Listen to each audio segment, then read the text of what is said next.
Good evening, good evening. What's up, what's up? Appreciate y'all joining. What's up, Jarwo boy? If y'all just joining, make sure y'all hit that like button, subscribe if you're brand new. I'm gonna give it a few minutes to let a few more people join the live stream.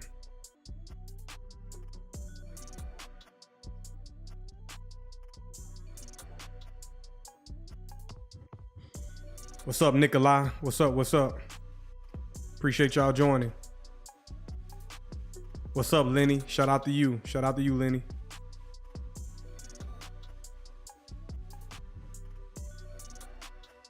How are y'all doing out there today? How's your day going so far? Today is Thursday, March 27, 2025. So really not much going on in the market. Again, we're going to close this month.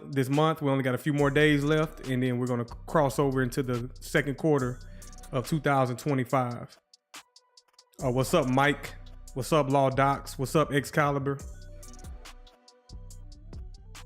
Appreciate y'all joining. Shout out to y'all. Shout out to y'all.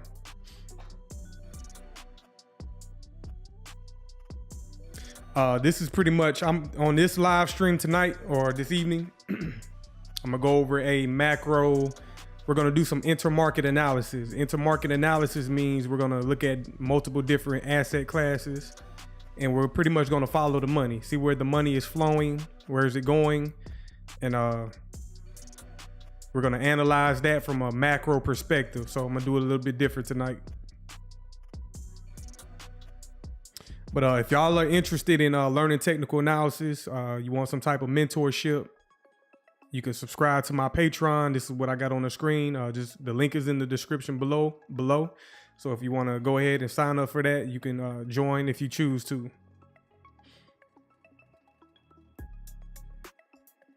Let me get a quick roll call. Y'all shout out your city, state, country, region, whatever y'all want to shout out. Go ahead and shout it out in the chat. And we're gonna represent where we're from. If you're just joining, make sure y'all hit that like button. All right, we got Chicago in the building. Shout out to Chicago.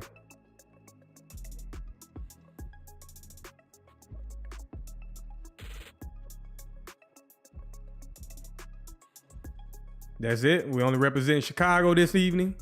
Anybody else? Y'all not gonna shout out where y'all from? Let me get my roll call.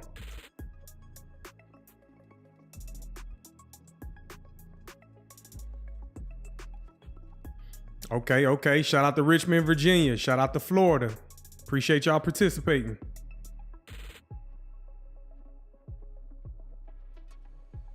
Shout out to Central Florida. Shout out to BR, Baton Rouge. Shout out. I'm from Louisiana myself. Shout out to Baton Rouge.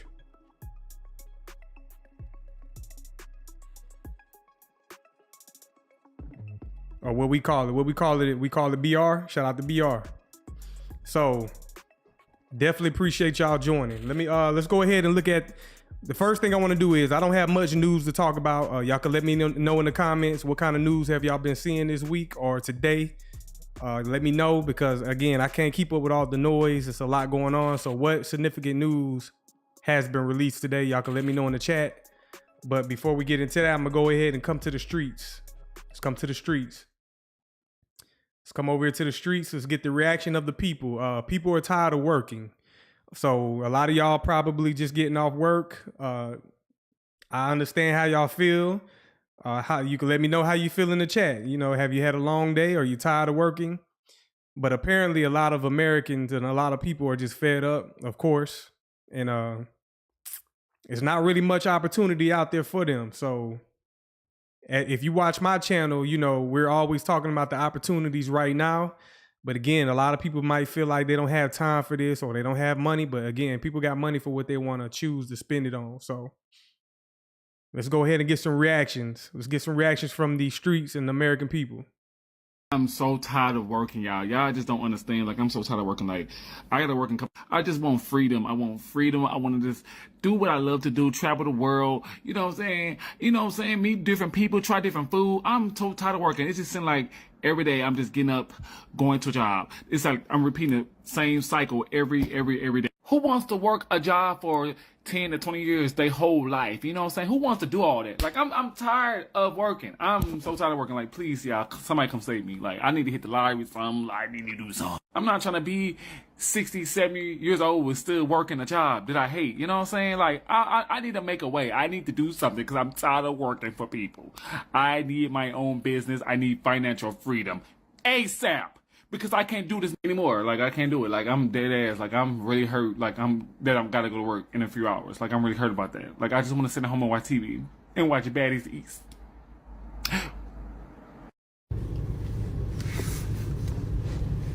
I don't want to work no more. Like, I just want to be paid to exist. Is that too much? I don't think that's asking for too much, is it? No. But about to clock in. Bye. The 4-hour work day is really for the people. And that's why they really don't want it to happen. Okay. I just worked a half a day. I got off at 11. All right. I went to Costco to get gas, did some grocery shopping at Jewel, went to Dollar Tree, and went to the beauty supply store because I needed an extra long bonnet for these extra long braids. Got home, prepped my lunch, washed the dishes, turned on a cartoon, did 30 minutes on the treadmill. It's 1:26 p.m. and now I'm laying down for a nap. The 4-hour workday is really work-life balance. You win and I win. You got your work done. I get to take care. And check it out. These videos are endless. So it's like every day it's thousands of people that put out video content on TikTok, and this is endless content, but I use it as sentiment for as the economy. So I think like we're in a good time. We can see what the people and the sentiment in real time. So this is a good thing far as analyzing the economy, and clearly y'all see what people are talking about. Errands and relax and still have a whole day ahead of me. And then when I go back to sleep, I come back to work and do your job. 8 hours a day is crazy. You know how much I have to jam pack from 3:30 to 5 o'clock just so I can get things done and it be crowded everywhere? I think not. When I say y'all can keep the hybrid, I don't care to work at home. If I could work 4 hours a day, I come into the office every day. If I'm leaving at 11 o'clock, baby, free me. Where do I sign? Please, where do I sign? I'm so tired of working. Like, every day I'm in this hole. I'm here every day. I was here yesterday. I gotta be here tomorrow. I gotta be here the day after that. I'm tired of working. So what y'all think? Like, this is a thing for a lot of people, man. Like, again, like I said, these videos are endless. I can go for days with these type of videos, but people feel like they have no hope at this point. I see this all the time from these videos. People feel like they have no hope, but you have to find a way. Like us in this live stream, us in this chat right now, there's definitely opportunities, but these people seem to be stuck. And, you know, a lot of people are tapping out. So what y'all think? What's some solutions? Y'all leave it in the comments. Let me know in the comments. Well, we already know some of the solutions that I cover all the time, but what are some other options that people could be doing? Because, again, I understand people not wanting to work until they drop dead. You know what I'm saying? So what are some solutions? Like, I'm about to start doing some strange shit for some money. I'm not gonna lie to you. I don't know, for friend, how often do you quit your job in your mind? Because I quit mine every morning I wake up and I still clock in. And I quit that motherfucker every evening I clock out. But I'll be back the next day. How often do you do that? I literally be having to have talks with myself. Is that real? Yeah, I'm so tired of working. I'm tired. Lenny, you said send them to the military. They gonna complain about that as well, Lenny. You know they gonna complain about the military. They got people in the military complaining right now. So again, like, what do people want to do? I feel like us being born into this realm, this reality, we are pretty much worker bees in this society, in this world. We have to work. So it's either you work smarter. Everybody might have to start out working real hard, but eventually you're going to have to think your way out of this shit. You're going to have to think. You're going to have to apply. You're going to have to work. And you got to figure a way out, man. You got to figure a way out. You got to figure a way. She's ghetto. This shit is ghetto. Like, why they just can't, like, I mean, and you got to work because you got to pay the bills. Excalibur, they definitely, again, a lot of people that come to this live stream don't want to learn TA. They just come over. I appreciate watching the content, but a lot of people don't have what it takes to learn technical analysis. Again, like I had that drive, I had that passion. Like I said, I got to do something. You know what I'm saying? So this is something.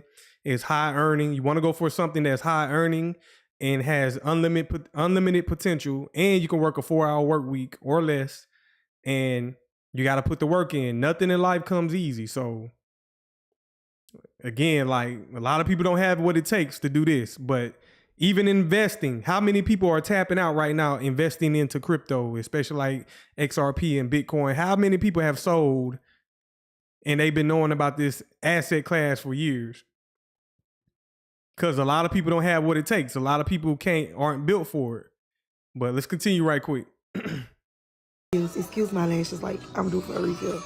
But why the fuck bills can't be like 50% off? Like the first 3 months you pay on time, the 4th month you get that shit 50% off or some shit, half off. Or like, what the fuck? Like, this shit is ghetto. Who is tired of being a working slave to this system here in corporate America? Here in America, who is tired of being slaved? I am. You know, I am really tired of working. I am. I wake up today and I realize. How many of y'all feel like that in the chat? Like, yeah, y'all might have been on the job for 20 plus years, but how many of y'all are tired? I'm going to say majority of y'all are tired. That's why y'all investing in the crypto. Y'all tired of working. A lot of y'all just tired. So even younger people, they're tired. But again, you know what I'm saying? What you gonna do? What you gonna do? You gonna work smarter or harder? And how many of the people in the chat are tired of working their job? That's why y'all come over here. Y'all trying to learn a different skill set. Y'all trying to learn investing. Y'all trying to be smarter with your money. You're trying to do better stuff with your money. So a lot of people are tired. The reason you want to do better with your money is because you're tired of working. Hopefully. I'm 37 years old. I'm not even 40 yet. And I've already been working for 21, going on 22 years. I'm tired. And it's not that I'm tired of what I do for a living. I'm tired of getting up and having to work for someone else. I'm tired of getting up working, period. It's easy for someone to say, start your own business, blah, blah, blah. Everybody's not an entrepreneur. Everyone doesn't have the same opportunities. Everyone doesn't have the same drive and desire. Take, for instance, people say, start a business. Things that you personally may be interested in may not be profitable. So essentially, if you start a business, depending on what kind of business, if you just go by the basic old adage of supply and demand. Oh, what do people need? Okay. Well, let me try to supply that. you know, whether it be a products or service. It's essentially just working. Even if you're working for yourself, it's just working. And I think we've been conditioned, the system that we were born into, I think we've been conditioned to just sit up here and accept that you're going to have to work until you die. You know, especially for us millennials, you know, the myth of retirement, that shit's a myth. Most of us are probably going to work till we drop. And unfortunately, a lot of our lifespans are decreasing. So that is literally happening. You know, we're not living as long as other folks have because of the shit they put in our food. All the chemicals we breathe, the chemicals we drink. So not only are we working more and more, working like hell, the shit we consuming is killing us, slow and fast at the same time. I just, yeah, I jump on TikTok a lot of times and just share my thoughts. They come out in the form of rants, but it's all real. It's not a joke. It's not a game. It's not for, you know, a lot of people get on here and kind of fake it and don't even be going through what the hell they talking about. They just see a video and then try to vibe off that shit. And it's like, no, I'm living this shit every day. And it's ridiculous. You know, we're the only species on the planet that have to work for a living. Don't get me wrong. You talk about animals survive and they hunt and do this shit and all of that. And don't get me wrong, that's not a lot of work compared to what we have to get up and do every day. It's literally like, if you hunt, you probably hunting for a few hours out the day. You get your food, you eat, and then what you doing the rest of the day? Whatever the hell you want. Don't mind me. I'm just, my mind kind of trailed off. Yeah. How many of y'all feel what he's saying? Y'all agree with what he's saying, or y'all disagree? You know what I'm saying? Like, I agree with him when he says the food part. Like, how do you expect people to work when the food is not healthy? They're putting chemicals in the food, and eventually that food is going to be your demise. And a lot of y'all might say work, work, work. But can we at least get some good food? Can the slaves get some good food while they work? But hey, that, you know, whatever. A lot of y'all feel him. Some of y'all say, hey man, that's weak. That's weak. So he's also a millennial. So for y'all that aren't millennials, y'all might not understand their mindset and the generations below them. But if y'all already been through the gauntlet and been through these phases, or a lot of y'all probably been through what he's been through already, of course you might say, well, hell, I went through it, you need to go through it. But at the end of the day, you start to see a lot of older people check out because of bad health and just working too much. They overworked themselves and they checked out. So millennials not going for that. And especially Gen Z, Gen X, they're not going for that. That's why you see them so lazy. I mean, not lazy. They don't want to do stuff. They don't want to do certain things because it doesn't work for them. It does not work for them. And millennials, we're right there where we work, but we don't see the end of the road. Like, for example, I don't see us getting, what's it called? What's the stuff y'all pay out the paycheck? Social Security. I don't see my generation receiving Social Security, but they set that up for you older generation. They set Social Security up for you older generation. Millennials don't see, oh, we're going to work and get some Social Security. No, we're not getting that. So that's why people are fed up. We already know that's not for us. So, but I also understand you can't be sitting around being lazy neither, because if you just sit around and you're not getting up and hustling and working, how else are you going to be able to invest this money? How else are you going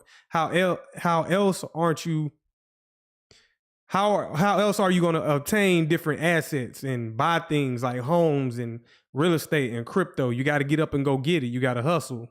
So I don't agree with people sitting around being lazy and complaining. No, you got to do something. You got to do something. But at the end of the day, working until you're 65 and 70, that ain't going to cut it. That ain't going to cut it. So that's why I am talking about technical analysis, how to trade, because hey, that's one alternative to get this money. Let me read some of these comments. There y'all go, Social Security. Appreciate it. Claw, you said it's a generational thing. I'm a generational X. We don't bitch and moan. I agree. I don't bitch and moan either. I know what it takes to work hard. You know what I'm saying? I'm a 90s baby. So y'all might not agree with the 90s babies, but I'm right there. I grew up with the 80s babies. So I understand like, hey, okay. And my parents are from the 60s. So I understand hard work and what it takes. Now, my son, he not gonna understand all this. So that's why I'm trying to teach him different skill sets so that he doesn't have to work hard and feel, like he's slaving to the system. I'm trying to teach financial freedom. See, my parents didn't teach financial freedom and working for yourself, doing things that you enjoy doing that's earning a high wage, stuff like that. No, I got it figured out on my own. So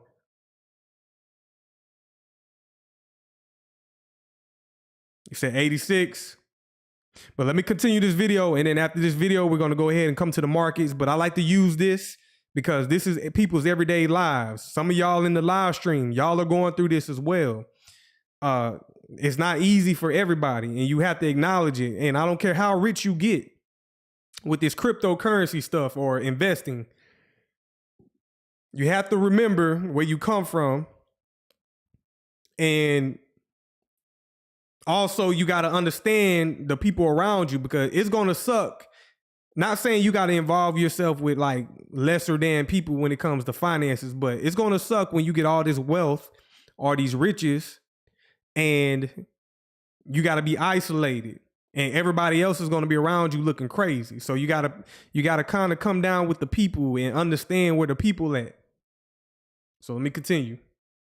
Being a working mother is 1,000 times harder than being a stay-at-home mother. And I know I'm going to hear it from the stay-at-home moms. But if being a stay-at-home mother is equivalent to working 2 full-time jobs, being a working mother is equivalent to working 4 full-time jobs. Not only do you have to get yourself ready for work in the mornings and get your kids ready for school in the mornings and get everybody off to school and then take yourself to work, you also still have to come home and take care of everything in the household after you're done working. I still have to do laundry. I still have to do dishes. And now those chores cut into my time, my little time that I get to spend with my family. And then you throw sports into the mix. Practices start at 5:30 and we don't even get off until 5 o'clock. And then after practice, we still have to have dinner. And then after dinner, it's cleaning everything up and getting everybody ready for bed and doing the same thing over the next day for 5 days straight. I mean, if something needs done around the house, like I can't just take care of it. I have to wait until I'm not working. It's so exhausting. I agree with you, Excalibur. Make the kids do the chores. This is one video I don't agree with, but that's that millennial Gen X, Gen Z mindset. You know what I'm saying? So again, a lot of those old school traditions have been lost. So I'm still a parent. I'm a parent that's can still, I make my son do laundry, all that. I'm teaching him how to do laundry, take out the trash, all that type stuff. And he's only 5. So, hey, you got to learn these skills. And I'm not minimizing all the work that stay-at-home moms do.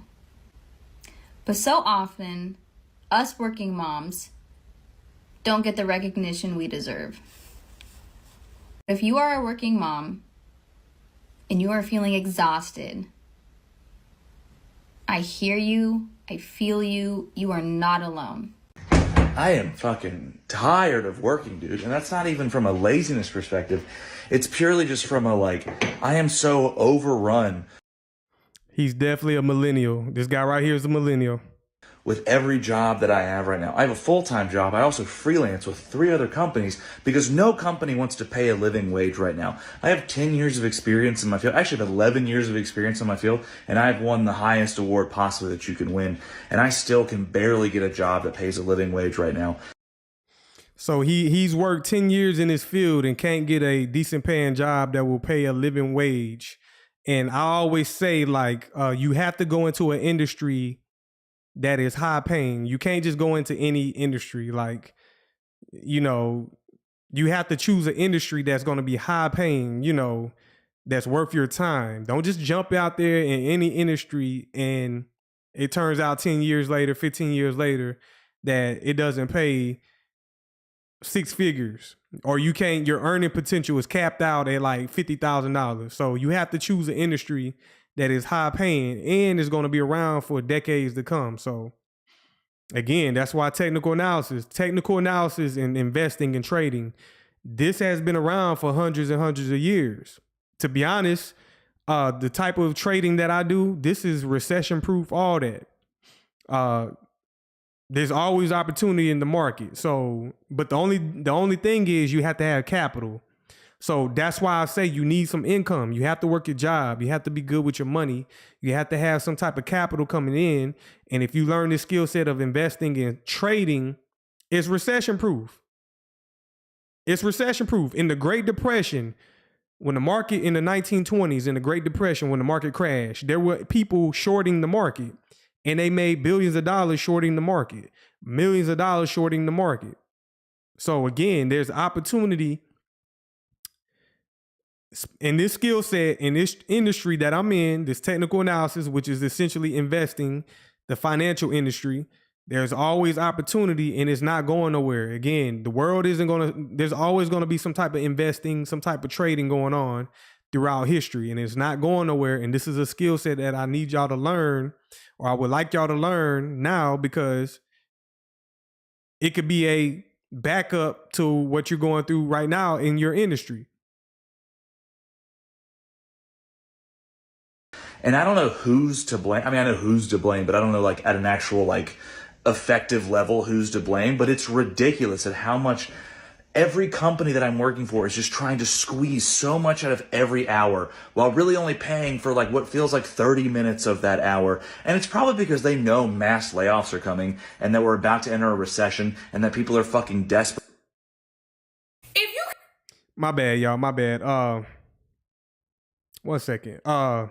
Law Docs, what are you saying? I'm off. You say, boss, you are all point here. The game has changed in a very bad way. You are now a node on the network. Man, get out the rabbit hole. I'm gonna need you to get out the rabbit hole. I think you're thinking a little bit too deeply. You know what I'm saying? How am I off, Law Docs? Try to leave the smart city. Your head will explode. I need you to come back to reality. You know what I'm saying? You're probably not where I'm from. You know what I'm saying? You're probably not where I'm from. I don't think you understand everybody's situation. Then you say, if you don't know, you don't know. Well, you're not making it clear, Law Docs. You're not making it clear for somebody to know. Like, stop speaking in code. Stop being conspiratorial and just say what you need to say. Just go ahead and say what you need to say. I will be happy to talk to you off here. I understand smart cities. You're not saying nothing that isn't already known. Like, I understand what smart cities are. I understand the society thing. We're just looking at people's perspective. So tell me what I'm off about. Tell me what was I off about. That's all I need you to do. Tell me what was I off about. I don't need to speak to you off of camera, none of that, because I feel like it's not worth the time to talk about. It's not worth the time to talk about, you know, conspiracies or whatever. Let me see. I'm just trying to understand where you coming from, Law Docs. Where you coming from? I think I messed my video up.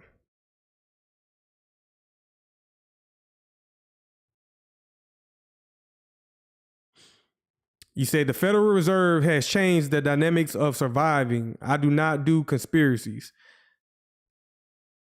the Federal Reserve, law docs, the Federal Reserve has always been in power. You don't think I'm aware of that? You don't think I know that already? You're not speaking to nothing that I already don't know. You know what I'm saying? I'm very versed in what's going on, especially when it comes to these markets or when they raise and lower interest rates, how they can influence people's lives. Like they can literally make people go homeless. So I'm fully aware of that. So why wouldn't I be aware of that?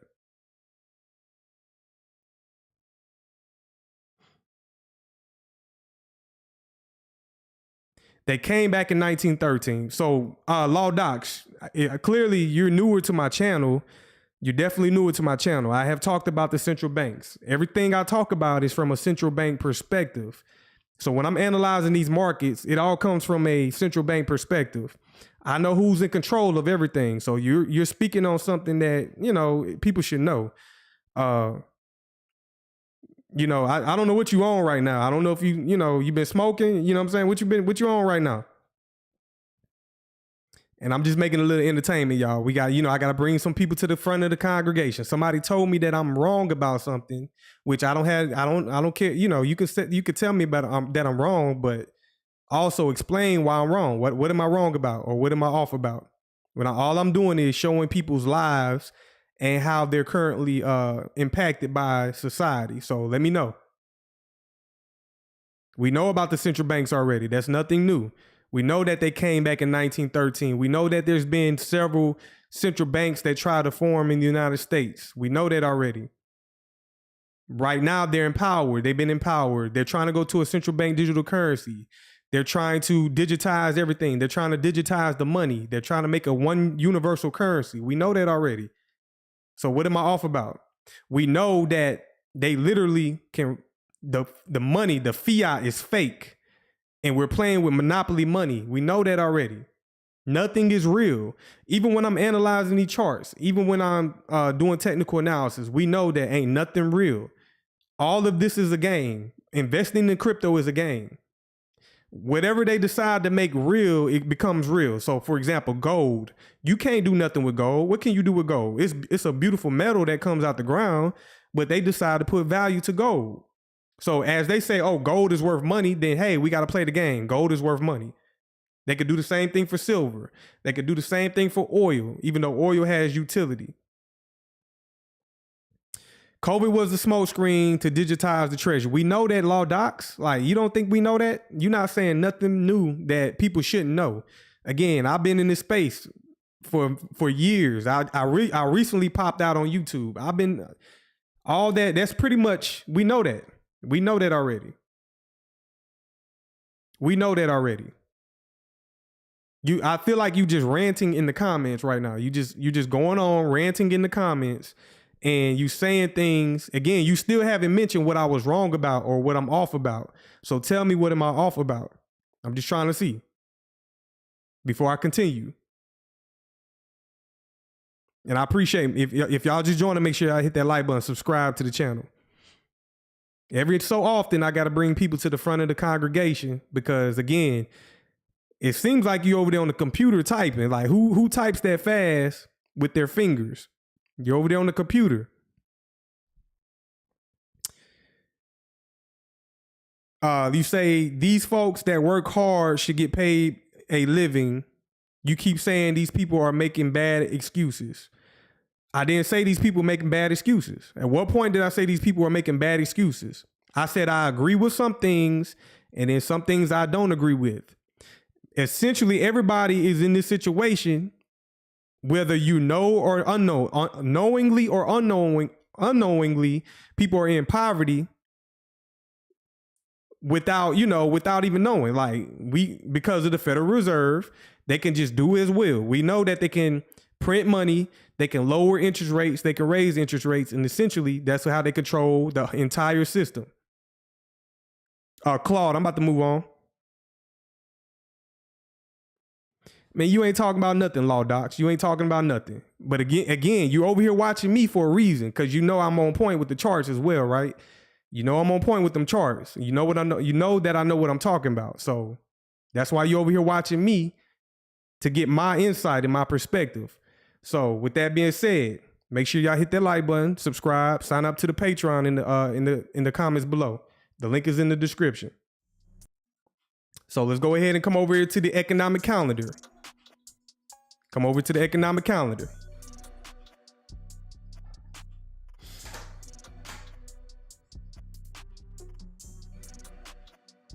So tomorrow's Friday. We just passed Thursday. Tomorrow's Friday. Thursday, we had some high impact news that hit the market early in the morning. That has passed. And on Friday, which is tomorrow, I'm not expecting much in the market. And then after Friday, we will cross over into next week. So March will extend until Monday, which will be March the 31st. On Tuesday, we will have April 1st, which is April Fool's Day. If you celebrate that, it ain't nothing to celebrate, really. But if you celebrate that, April 1st will be the second quarter of 2025. So next Tuesday, we'll start the second quarter of 2025.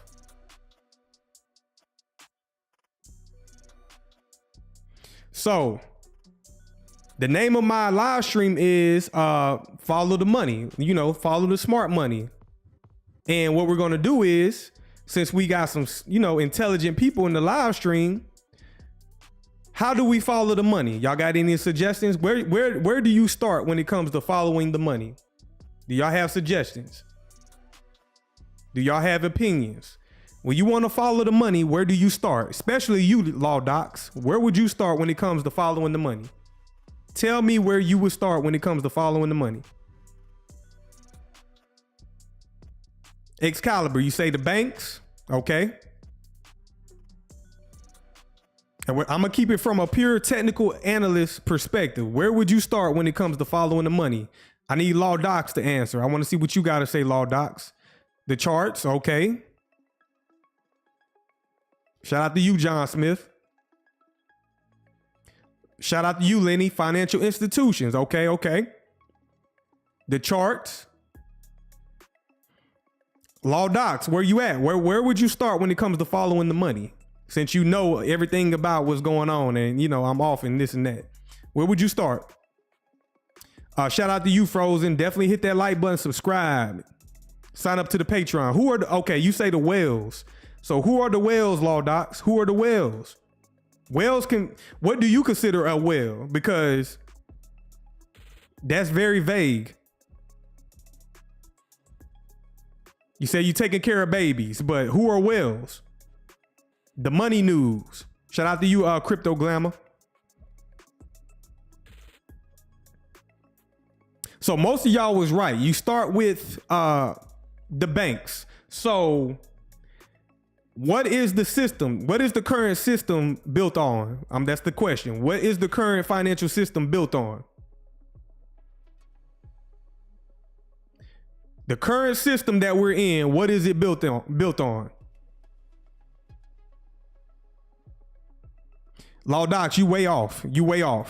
BlackRock is not a whale compared to central banks. But you were just telling me the central banks are in control. BlackRock is just a manager for the central banks. That's all they are.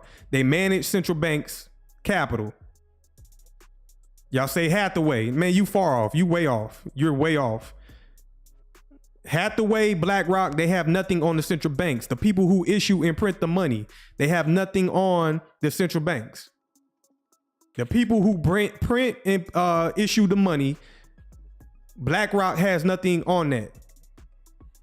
They are just managers of equity. They're managers of assets. That's all they do. So most of y'all are correct in the comments. The system is built off of debt. So where do we need to go? Y'all tell me in the comments. What market do we need to start off when we following the money? What market do we need to go to when it comes to following the money?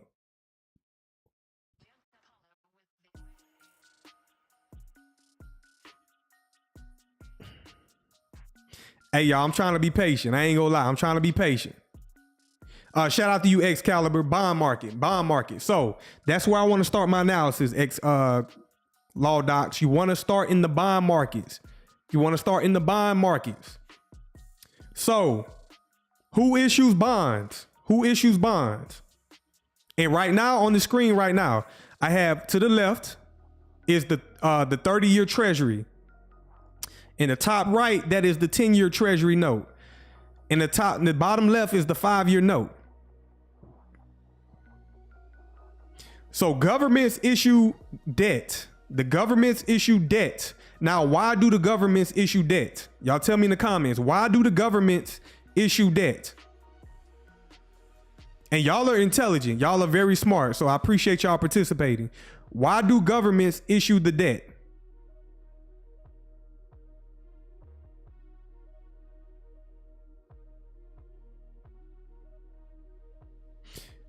Excalibur, you say to finance their activities. You're correct. To fund the government. You're correct. But I'm looking for something. Lenny, you're correct. Why do governments issue debt? Y'all all are correct. Extend credit. You're correct.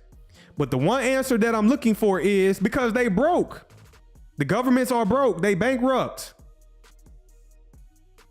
They got to borrow money. So they got to issue debt. They are broke. They all are broke. Why are they broke? Y'all let me know in the comments.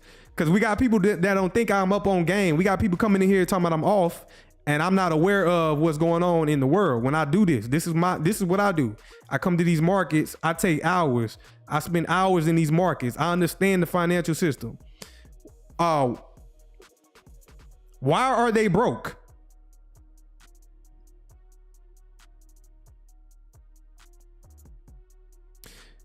Well, before it was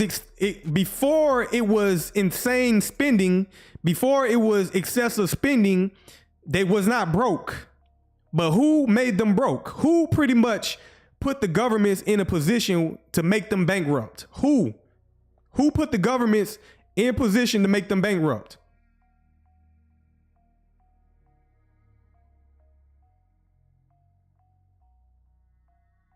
There you go, Sneaky. Come on, man. Like, y'all don't. Law Docs, you be acting like I don't know what I'm talking about. I do this. I'm telling y'all, I do this. I do this every day. I understand the history behind this. I done spent many hours on what's going on. So when people are complaining about their everyday life, I understand it. That's why I got compassion for people. That's why I watched that video. Because most people that are living this life will die without even knowing what's going on. So imagine that. Imagine just living life and then just working all your fucking days and not knowing why is there so much pressure on you? And then you just die one day. And you never got an opportunity to rise above the ashes. So I know what I'm talking about. So y'all are right. The reason the governments are issuing debt notes is because they're bankrupt, and the people that bankrupted them was the central banks. They went to war. If you know your history, central banks have been bankrupting nations for centuries, and to this day, they still are bankrupting nations. Central banks control the entire system.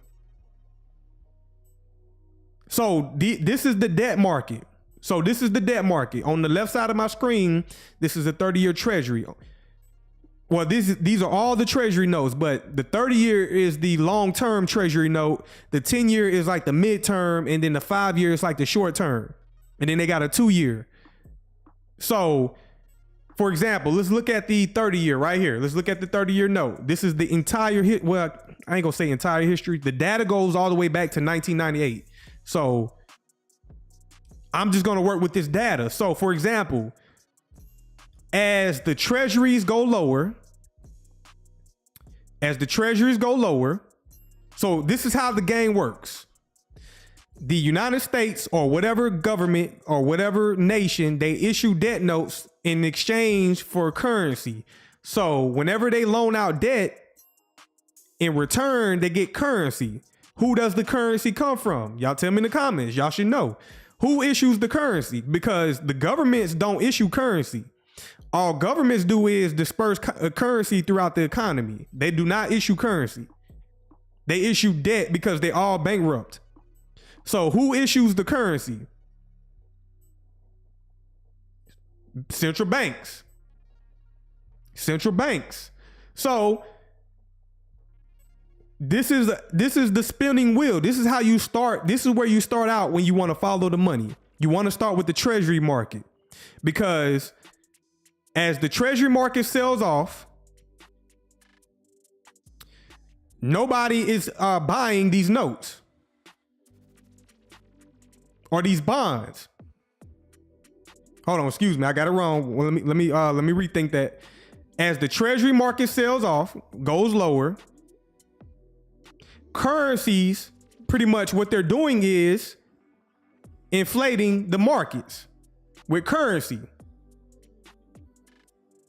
Shout out to y'all with the Fed. Yes, the Fed. And it's not just the Fed. So for example, let's come over here. I use this website right here, the globalrates.com. The globalrates.com, this is where I come to look at the interest rates and other things like inflation and stuff like that. But I mainly come to look at the central banks, and I like to look at the interest rates. So yes, the United States, who controls the United States dollar, which is the world reserve currency, they don't issue the world reserve currency. The Federal Reserve does. And then it disperses throughout the world, the global economy. And then all these other central banks, they issue their own currencies as well. And they're all running the same system. And y'all know at the top, it's the BIS, the IMF. And those are the financial arms of the global elite. I'm going to say that. The global system, you know, you got the World Economic Forum and all those other organizations. But I mainly focus on the financial arm, which is the BIS, the IMF, and then all the central banks that fall underneath it. And then what they do is, this is the game. Governments issue debt, central banks issue currency, and then as the currency goes throughout the economy, they can control the value of the currency and the debt. They can control the value of it. So anytime they raise these rates, they make money more expensive. They make money more expensive. So the currency, and y'all should know that they're dropping the rates right now. Well, they paused it. They haven't dropped it since December of last year. But as they lower the rates, money becomes cheaper. As they raise the rates, money becomes more expensive. And that alone, this factor right here, impacts the entire global system. This little small mechanism where they lower and raise the rates, that makes homes more expensive. That makes cars more expensive. That makes borrowing credit or debt more expensive. We had 0%, almost a 0% interest rate for like over a decade. And then once the pandemic hit, after the pandemic, they started raising the rates. And this little percentage right here is pretty much doing damage to the economy where people are struggling. And that's why I showed that video in the beginning. That's why I highlighted that video. Do y'all agree or disagree? Am I pretty much on point, or do you disagree? Let me know in the comments. This is the game. And then it's not that the United States do it. Look at Brazil. Look what Brazil is doing right here. Look at this 14.25 interest rate. And they continue to raise it. They continue to raise it. And they just raised it this month on the 19th. Look at Brazil. Could you imagine living in Brazil with this high ass interest rate? You can't borrow nothing. Everybody is nut. You can't do nothing in Brazil. You can't do nothing in Brazil. I'd rather take my United States dollars because, again, it's the world reserve currency, so it should be accepted worldwide. So I'd rather take my dollars. For example, could y'all imagine living in America with this interest rate right here? Could y'all imagine that? Hold on, let me go back. Could y'all imagine living in America with this high ass interest rate right here? What would this do to America? What would this do to America right here? Look, Crypto Glamour, you said homelessness. Guess what? How many people are homeless off of this interest rate right here? I don't know why this website keep doing that. Let me go back. How many people are homeless just off of 4.5 basis point interest rate? I agree with you, Texas plates. with an interest rate like this, and that, if you don't know, Brazil has a high crime rate as well. But an interest rate like this right here, let me just stop highlighting it. With a interest rate like this right here in America, there will be killing and stealing going on and a whole bunch of illegal crimes. Sneaky, I agree with you. Asset prices will be to the moon. So you should know Brazil has a high interest rate. And look at the UK, the British Central Bank. They pretty much mirror what the United States does. So look at their interest rate, 4.50. Look at America, 4.50. Australia, they're not far off neither, 4.10. Canada, 2.75. They still kind of got a lower interest rate than what we do, and they're continuing to lower it. I guess Canada feel like they got to do what's best for them. Chile, that's a high interest rate at 5%. Let me continue to scroll. Look at Japan. Japan has damn near zero, almost a zero interest rate right there. So money is very cheap in Japan. Money is very cheap. Look at Mexico, 9.50. So why do you think when we go to Mexico, us Americans, when we visit Mexico for vacation, our dollar goes a long way? And why do why do Mexicans come to America to work? And when they come to America to work and they take their money back to Mexico, when they take the United States dollar back to Mexico, what does that do in Mexico? And there's a lot of Americans willing to move to Mexico because our currency goes a long way in Mexico. And Mexico is beautiful. Look at Russia. I guess people in Russia, it's too cold to do anything in Russia. Look at Russia. Look at that interest rate right there, 21%. It's too cold to do anything. So you already know it's pretty much a dictatorship in Russia.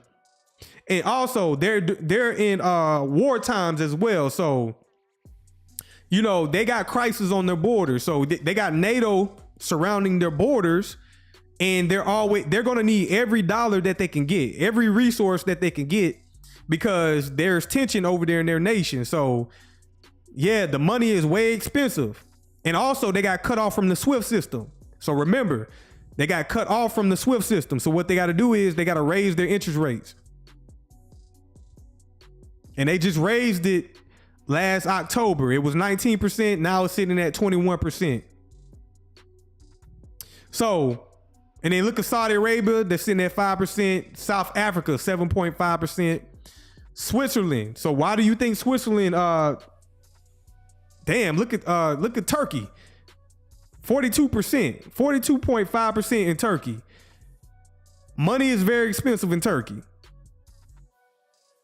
When money is expensive, you can't borrow nothing. You got to go there with straight cash. So y'all keep that in mind. Yes, man. Yes. So I definitely know what's going on. So whenever you want to start your analysis, you want to start in the treasury market.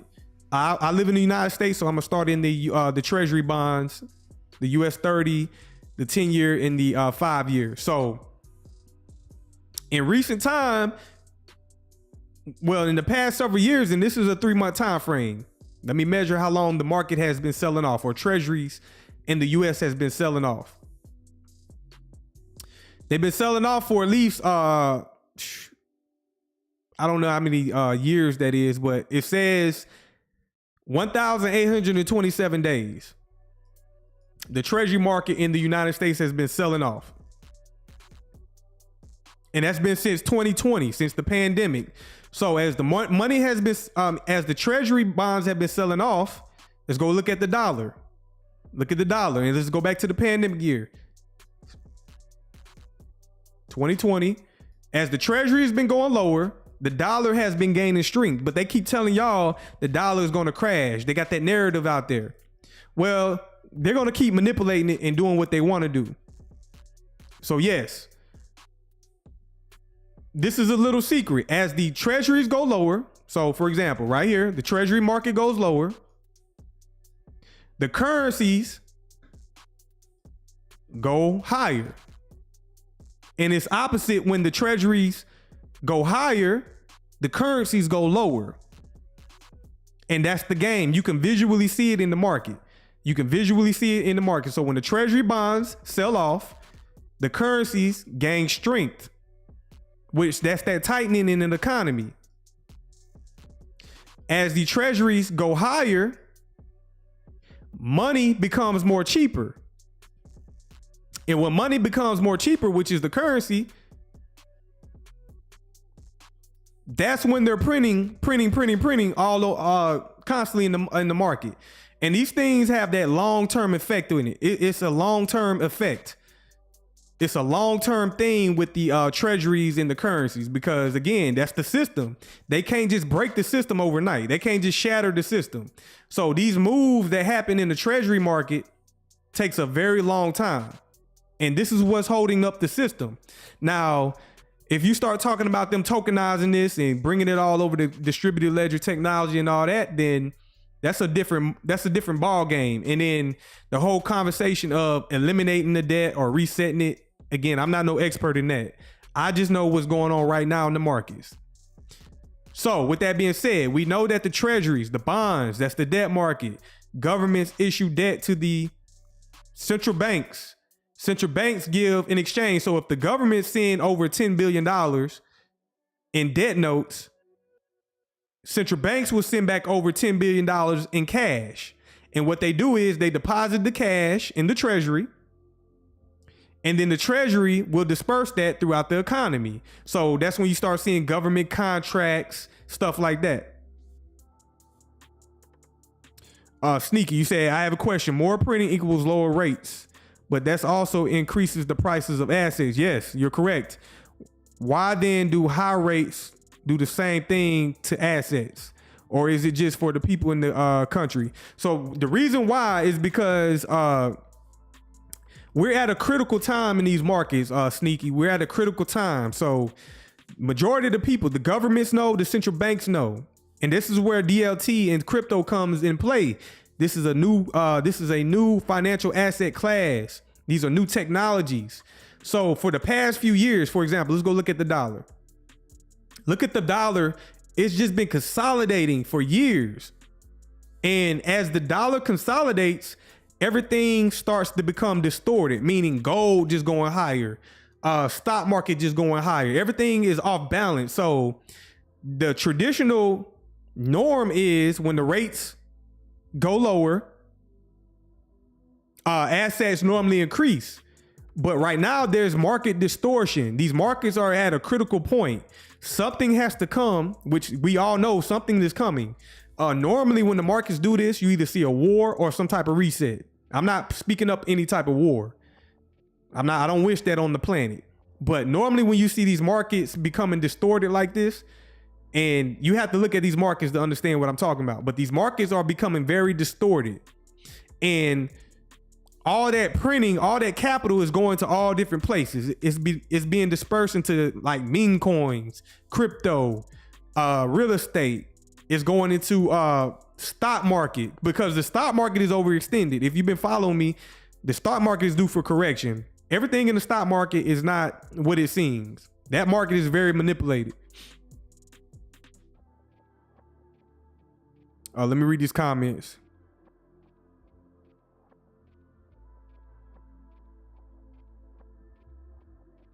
If y'all just joined, make sure y'all hit that like button for me. Subscribe if y'all brand new to the channel. If you want to learn technical analysis, hit the link in the description below to the Patreon. But okay, y'all should understand that. That's where y'all want to start at. Y'all want to start at the treasury market. You want to analyze the treasury markets. And remember, as the treasuries sell off, the currencies go higher. If the treasuries go higher, the currencies go lower. And that's that seesaw effect. That's the central banks, and then let me explain this as well. The United States government, we know that they're the world reserve currency, they're the world superpower. And by having that status of the world reserve currency, we feel that we could just do what the hell we want to do. So we're going to run it up. Every administration that comes in, they're going to ask for more and more money. So we know we're just going to print money because we could just do whatever we want to do until the central banks decide, hey, that's, we're going to switch it up. And at that point, We ain't gonna be able to do nothing about it because the central banks are in control.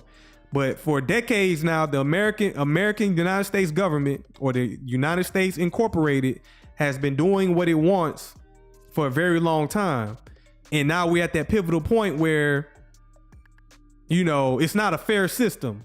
Other nations want to be involved and have their own, you know, and that's where DLT comes in. That's where DLT comes about. That distributed ledger technology, that one ledger system. So keep that in mind. And then you got the BRICS situation, which who knows what happens with that. I can't tell you, oh, BRICS is gonna, I can't tell you that. We don't know because again, there will be war. Like, you think the United States is just gonna give up power?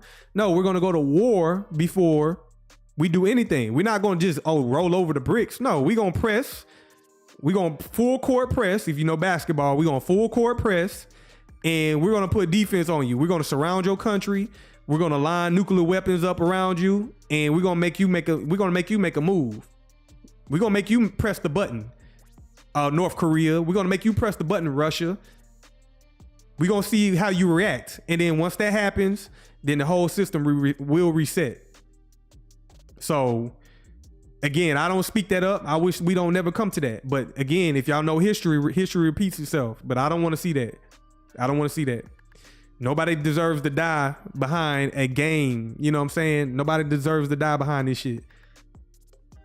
And that is a factor in these markets as well. A lot of people forget the war factor. A lot of y'all forget that, hey, war is a aspect of, it's pretty much like a black swan if they decide to go to war.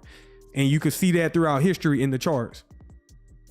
So from the dollar, let's look at the currency market. So what I'm gonna do is let's look at the euro and the pound. So now we're gonna get into foreign exchange.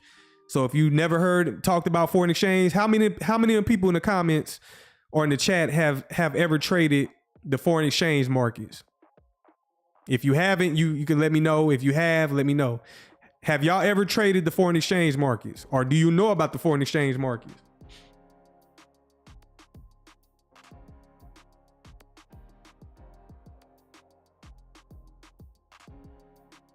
Anybody?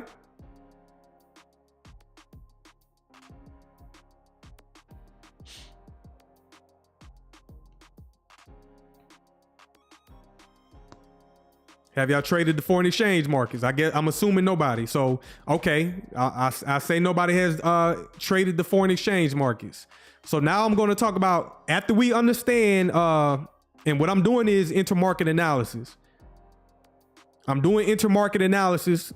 And when you do an intermarket analysis, this is when you go across different asset classes because they're all correlated.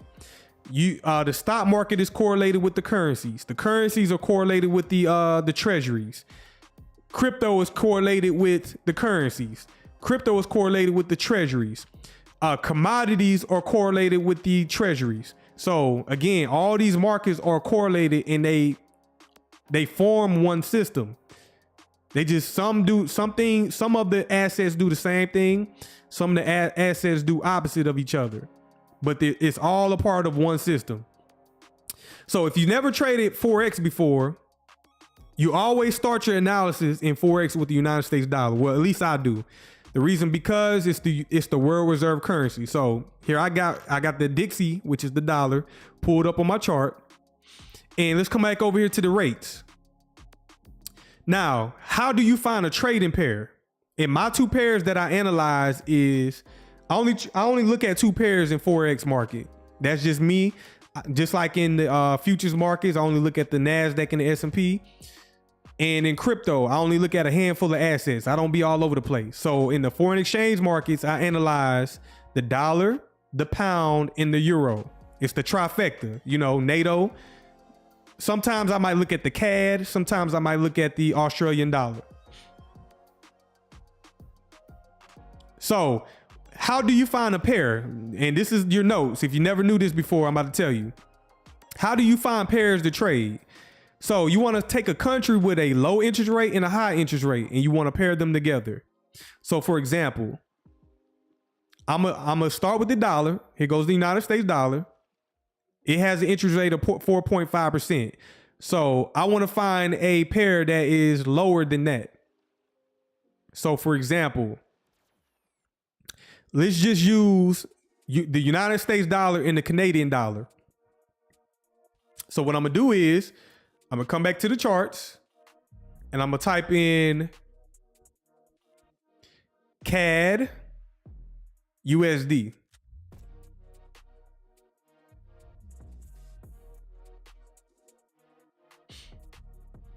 Right here. No, that ain't it. That ain't it. CAD USD. Let me see right quick. USD CAD. Here we go right here. So you take a country with a low interest rate and a high interest rate. So the dollar has a high interest rate and the CAD has a lower interest rate. And that's how you find pairs. You always want to do it like that. And then boom, you see this? United States dollar versus CAD, the Canadian dollar. And this is the foreign exchange market. All the same concepts apply. There's some little tweaks here and there. The foreign exchange market is a 24-hour market. It's a 24-hour market. I think it closes on, I don't think they trade on Saturday. And when I first started trading, I started in the foreign exchange market. Wednesday, Thursday. Let me drop down to a weekly time frame. Weekly time frame. Go down to a daily. And this is new for y'all who never heard about the foreign exchange market. And it is a Monday through Friday asset class. So it's definitely Monday through Friday. But when it's 24 hours, there's no close down time like the futures market. Like the futures market closes at 4 o'clock, 5 o'clock in the afternoon. But the foreign exchange market runs throughout the day, 24 hours. So that's the foreign exchange market. And also, y'all do a quick Google search. How much money flows through the foreign exchange market every day? Y'all let me know in the comments. This market right here is a larger market than the stock market. This is a larger market than the stock market. And y'all go to Google right quick. I'm not gonna do it right now, but y'all go Google how much money flows through the stock market every day or the foreign exchange market. And you can compare the two. So y'all pull out your phones, go to Google or whatever, and tell me that in the chat. So I just showed you how to find a pair. I thought it was higher than that, 6.6. Yeah, 7.5 trillion. I think it gets higher every year. And I'm trying to think, is that per year or per day? Is that per year or per day? Y'all let me know in the comments. Per year or per day? 7.5 trillion per day. That's what I mean right there. And now y'all go compare that to how much flows through the stock market per day. Compare the forex market to the stock market per day. There y'all go. So this market is highly liquid. This is a highly liquid market. The foreign exchange market is a highly liquid market. And this is an introduction. I'm gonna have a course or a tier just for forex in my Patreon. So I'm going to create a course just on forex. I'm going to create a course just on futures. I'm going to create a course just on crypto. But I started off, when I first started trading, I started off in the forex market. And then I was introduced to futures. And I said, hey, the futures works better for me because the foreign exchange market is way more manipulated, way more volatile than the stock market. But I appreciate y'all participating. But y'all somebody in the comments, do the work for me. Y'all go compare. What's up, Malcolm? You said anyone else would tell you that they like certain pair because the chart is cleaner. Here you guys specifics. Yep. Hey, you're better appreciate this man. Okay, I appreciate it, Malcolm. You already know. Who else? Shout out to you. Who else is going to show y'all? If you find somebody who trades forex, they're going to just be trading random pairs. But what I told y'all to do was you find a country, and I always start with the United States because it's the world reserve currency. And listen, I don't trade the dollar. We don't trade the dollar. We go find the pairs. So how you find the pair is you take the high interest rate and you pair it with a low interest rate. So dollar CAD, and I'm gonna find another one. The euro. I think I already got the euro pulled up. So the dollar CAD and the dollar euro. Let me go pull up the euro again.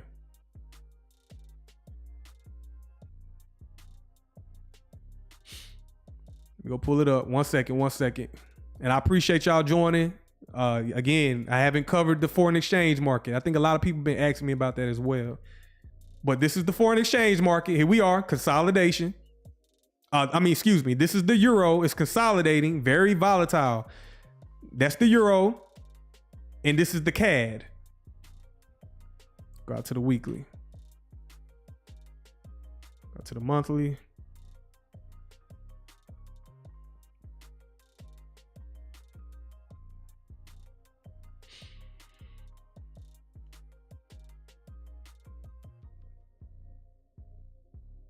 Now I haven't traded forex in so long. Let me see right quick. I think is it the dollar CAD or the CAD dollar, and I'm thinking it's the CAD USD CAD USD.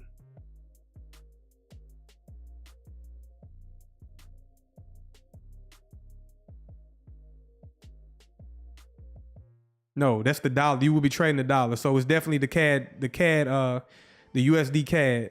Let me go back. USD CAD. Right there. So, okay.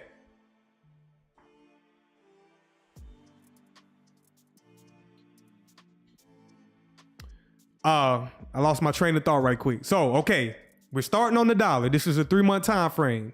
Now let's compare. Damn, 1 second, man. I haven't traded forex in years, but I'm a little rusty. I'm trying to figure out which pair this is. I'm assuming it's the CAD USD forex. That's not it right there.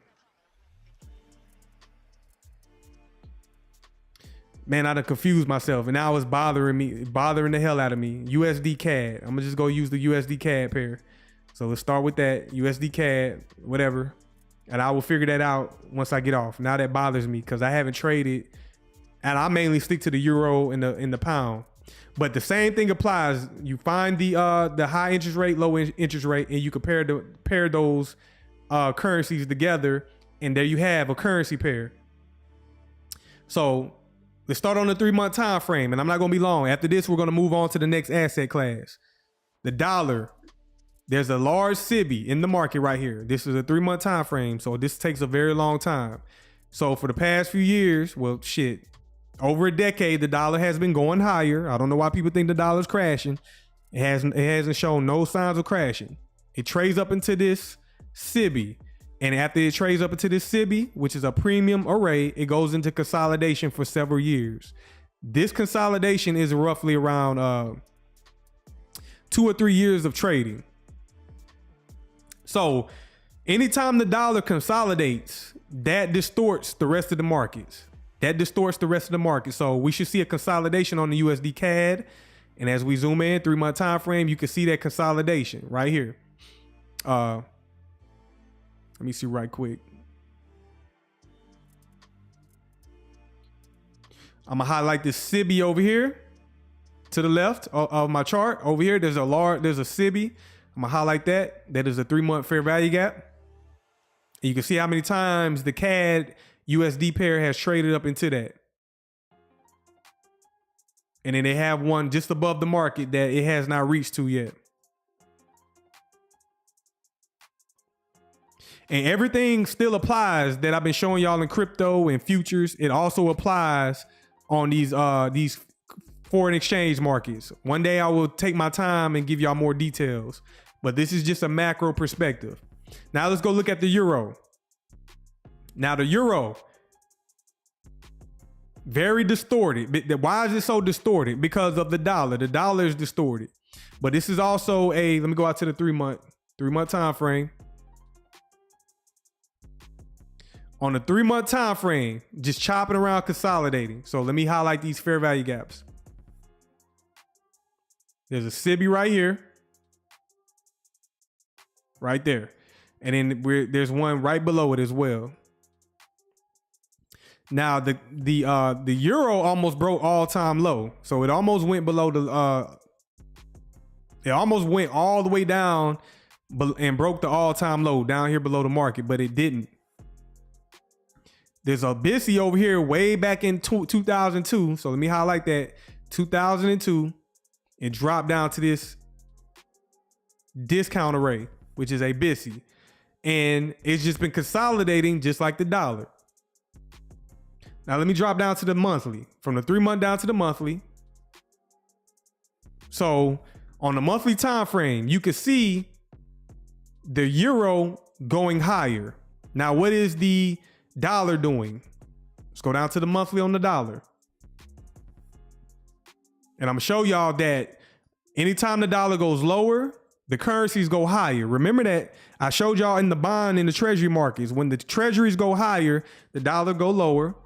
And when the treasuries goes lower, the dollar goes higher. So in the currencies markets, when the dollar goes lower, like you see right here, we traded up into this SIBI and started selling lower. What is the euro doing? It traded down to this BISI and started going higher. So that alone, we use the dollar as a tool to determine the direction. So, and as I drop down to lower time frames, it gets even more detailed, but I'm not going to do that here. I'll do that another time. But do y'all see that? Y'all press 1 if y'all see that. As the dollar goes lower, the euro goes higher. And this is the dollar on the monthly time frame. Dollar hits its premium, goes down to discount. The euro drops down to discount, goes up to premium.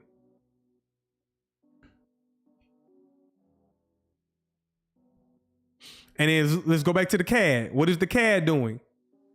Let's go down to the monthly time frame. The CAD is pretty much retracing. But before it started retracing, it was going higher up into a premium. But that's the currencies market. I wanted to outline that the treasuries is where you start, and then we go look at the currencies. So we know the currencies. By following the currencies markets, for example, the dollar. As the dollar consolidates, money is pretty much flowing to other asset classes. So if people aren't in this currency, which is fiat, it's fake money, you know, we got to work for this currency. Everybody got to go to work for this. And those people in that video that I showed you prior to the charts, people are going to work. They're slaving. This is what they're tired of. This chart right here, this currency. People are tired of slaving for this bullshit, this monopoly shit. This stuff that is pretty much a game. People are going to work and dropping dead behind this. People are killing behind this. People are, it's crazy. All behind this game that we're playing. So, you know what I'm saying? So now the game that we're talking about is investing and trading. So anytime the dollar consolidates like it is, money is flowing somewhere else. So where can money be flowing? Where do y'all think money could flow to? If the market is just consolidating, people are not willing to hold this. Smart people, smart investors. Where could the money flow to?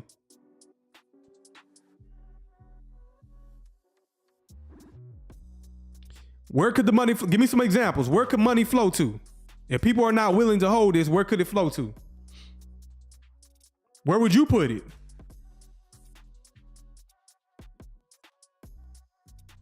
Shout out to you, Malcolm. Shout out to you, Malcolm.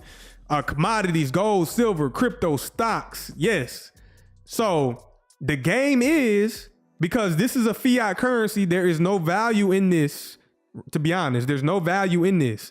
That's the game. This pretty much the treasuries are debt notes, and then in return, the government receives debt. So these fiat dollars, they're debt.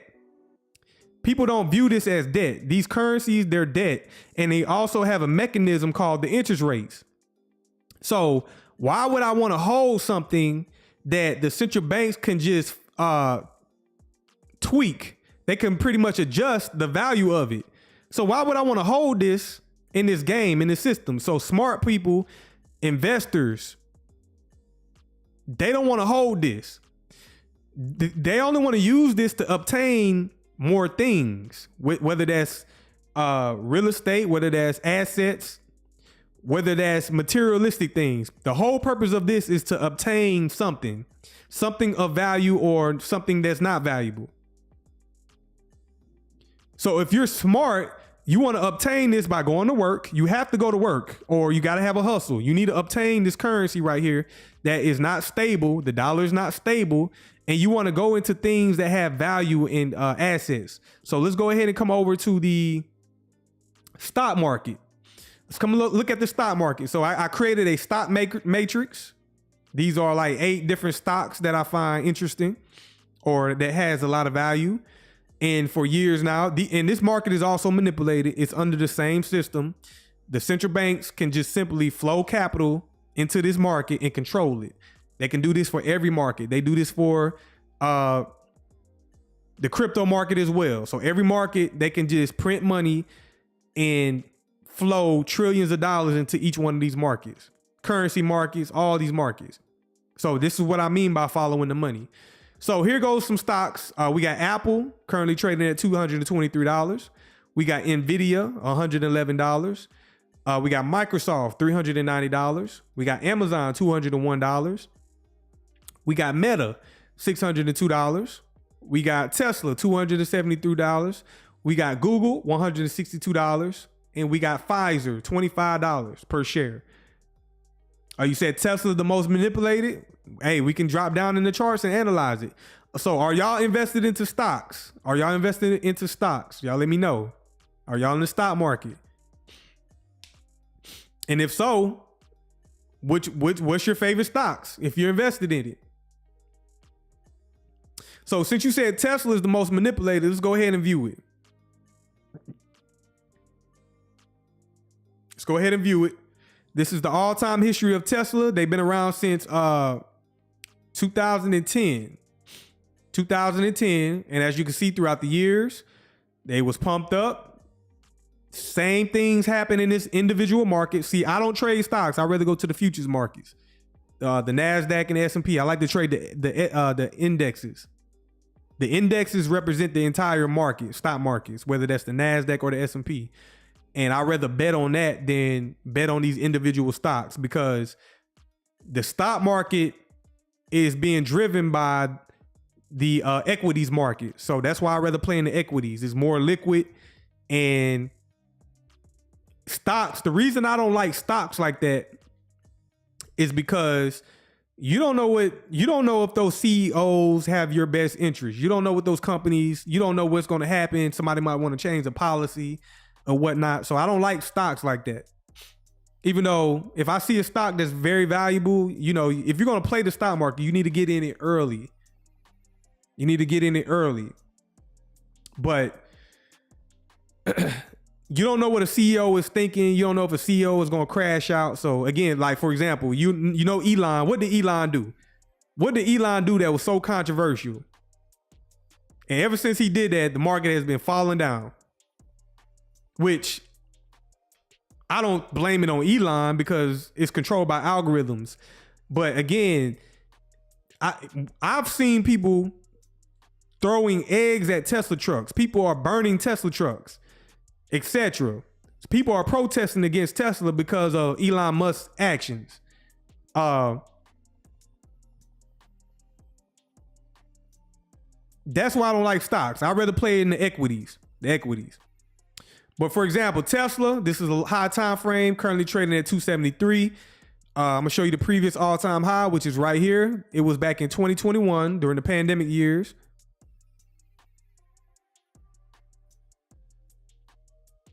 Right there, what I just highlighted was buy side liquidity. There are pending orders above the market right there. We trade up, take out buy side. It's not random because it's algorithmic. I show you this in all these markets. The market sells off. It trades down to a BSC / volume imbalance. So let me highlight that.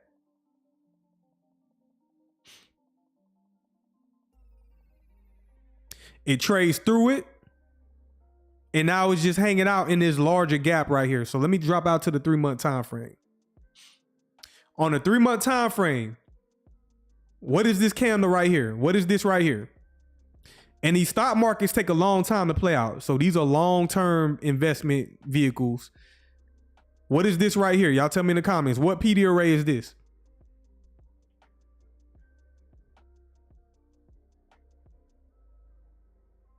Are you sure it's a SIBI? I'm talking about this right here. This candle right here. What is that? There you go. It's an order block. So I'm a reference the opening price of this candle right here. Opening price. It's not random that these two previous candles, and this is 6 months. So that's why I don't play these stocks like that, because the algorithm is very slow on these stock markets. So these two candles right here are 6 months. Here in 3 days, this candle will close. So right there, that's 6 months of trading right there. So roughly 93 days. This is a roughly 93 days of price action where the market went up, took out the previous all-time high. The new all-time high is currently 488 for Tesla. And then the market sells off and drops back down to this order block. If you want to set a limit order, you set it at the opening price of the order block. And then let's measure from the opening down to the close. Opening price down to the close. Not the low of the wick, the closing of the candle. So do you think it's random that the market drops all the way down to the 0.5 level, the midway point? The midway point is a significant level for the order block. That is called the mean threshold. That's the mean threshold of the order block right here, the midway point. Take notes. Hopefully you're taking notes. I'm going to say that for the Patreon. The mean threshold of the order block, you can see it drop down. So what I'm going to do now is I'm going to remove the Fibonacci. So look at the order block. Opening price, midway point. If the market trades below that order block, then the likelihood of it failing is high. And it would trade back down to this gap down here, but we didn't. But let me go ahead and refer to that gap as well. This is a 3-month fair value gap right there. You can see how the market trades down to it. And again, these same concepts apply in all the asset classes. I'm walking you through the treasuries. I walk you through the currencies. And now we're looking at the individual stocks. These concepts work in all asset classes. The entire system is rigged, is ran by algorithms, and you can predict and anticipate what's going to happen next. So look how the market drops down the fair value gap. It consolidates, it breaks higher, takes out the old all-time high, and then retraces back down to offer another discount. And to be honest, I'm looking at this order block, but what about this one? This is a larger one. So you might want to go with the larger order block. So let me clone that. Open the price of that candle right there. So essentially 2 order blocks. This is an order block. This is a propulsion block. So anytime you see an order block and they start stacking on top of each other, they become propulsions. I have to say that for the Discord. So essentially you can use both of those price levels, set limit orders. You can see how the market dropped down there and now it's retracing higher. So let's go down to the monthly. Look on the monthly time frame. Price goes down, it triggers your limit orders, and now it's rallying higher. Let's go down to the weekly. Look how the market returns around. Look how it's turning around after dropping down the discount. Do you think that's random? It drops down the discount, and now it's turning around trying to go higher. And on the weekly time frame, there's a SIBI right here that it could potentially reach for. So I'll be watching that. Right there, weekly SIBI. But again, I'm just showing y'all that this applies to all the markets. So again, that's the stock market. So since the dollar is consolidating, that capital has to flow somewhere. So people are throwing it into the stock market. What's another market they can throw it in? What's another market that they can throw it in? If you're not playing the stock market, what's the most obvious market that you should be going to? Especially in 2025.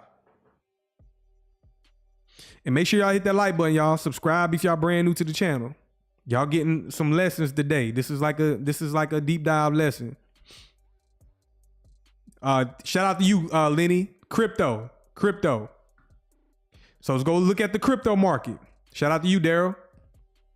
So here goes my crypto matrix. This is the matrix we always talk about when I go live. So y'all should be familiar with this one.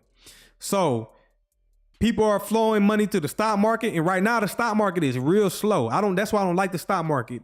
The crypto market has more speed, more volatility, and that's what we're here for. The stock market is very slow, especially if you're investing in individual stocks. Not saying the stocks won't have value, but it's just real slow at the moment.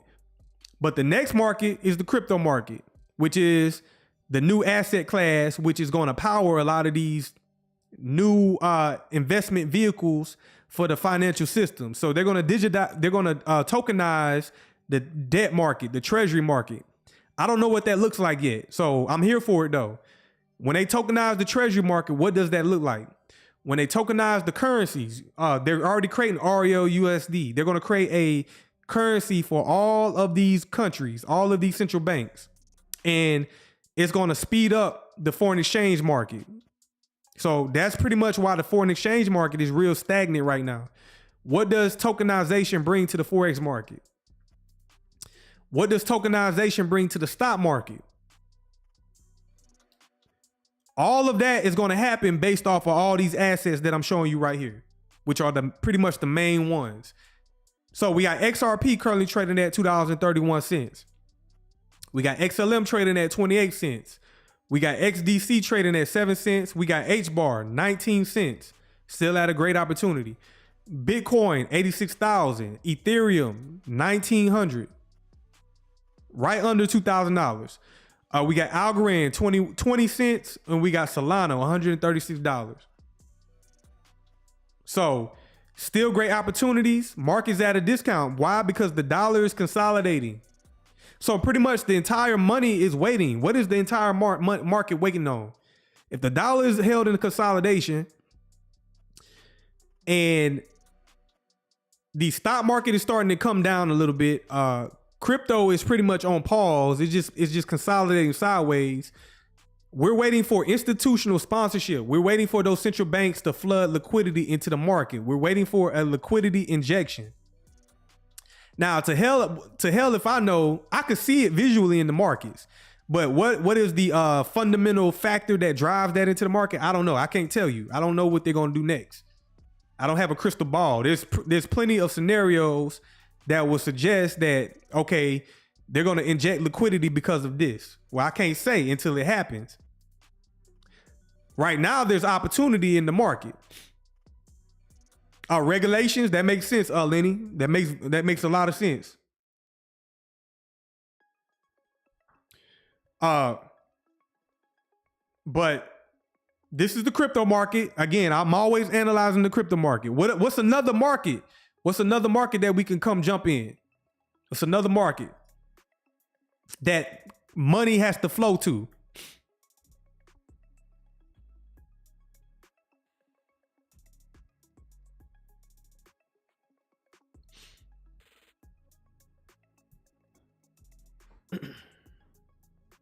Well, there's the gold market. So we all know that central banks, this is true money, and gold is still breaking all-time highs as we speak, or as I speak right now. And gold is a commodity. So shout out to you, Gabrielle. Gold is a commodity.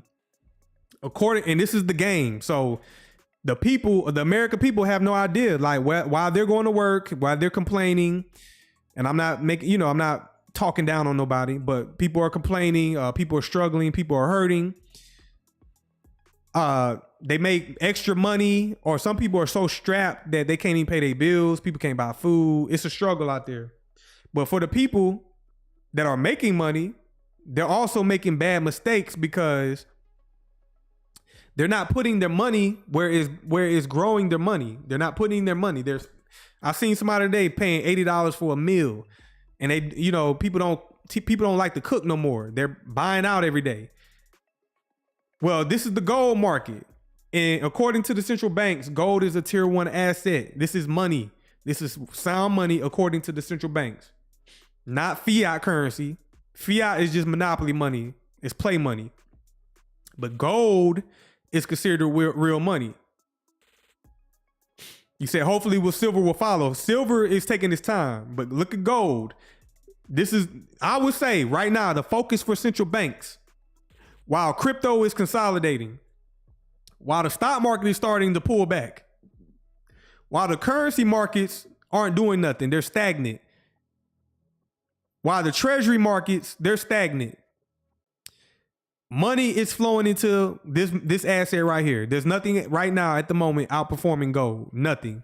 Right now, 2025, and you don't hear this in the news. You're not hearing about this in the news.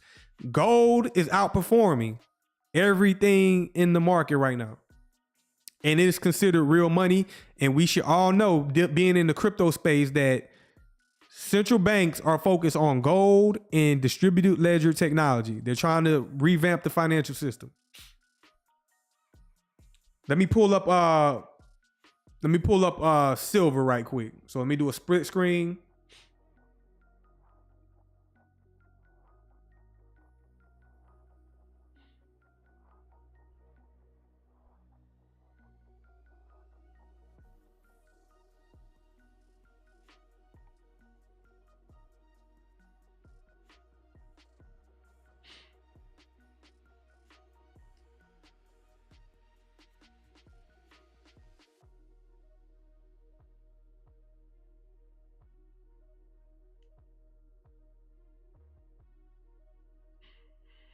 All right, this is silver on the right side of my screen. So we got gold right now. Silver is on the move as we speak right now. It's just going to lag behind gold, but silver is on the move. It's definitely on the move. If you watch my video, I got a video on silver. Go back in my videos and watch it. Silver is on the move at the moment. Silver is currently at $34. I'm not a large gold holder.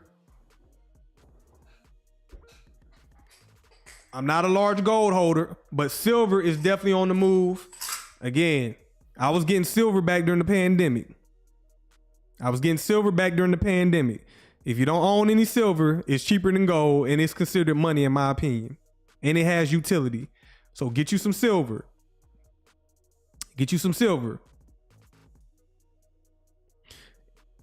Texas Place, you said work, you buy one bar gold at this price. Okay, I understand what you're saying.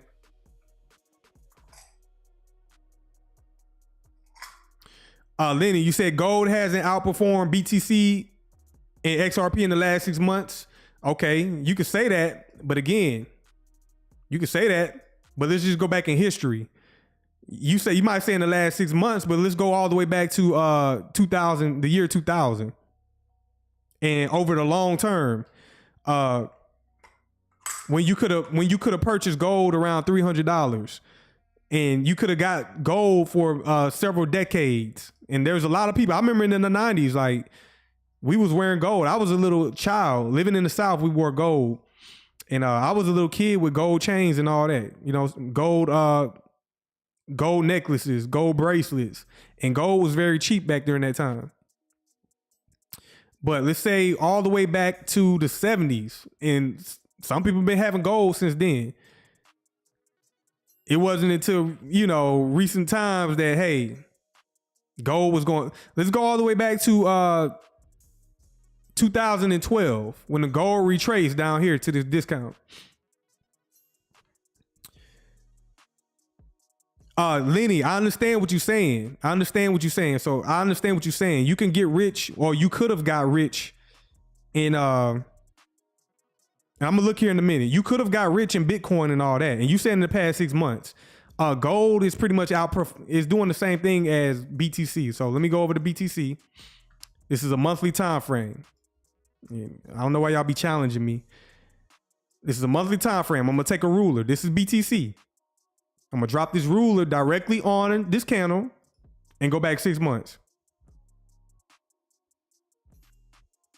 So let me redo that.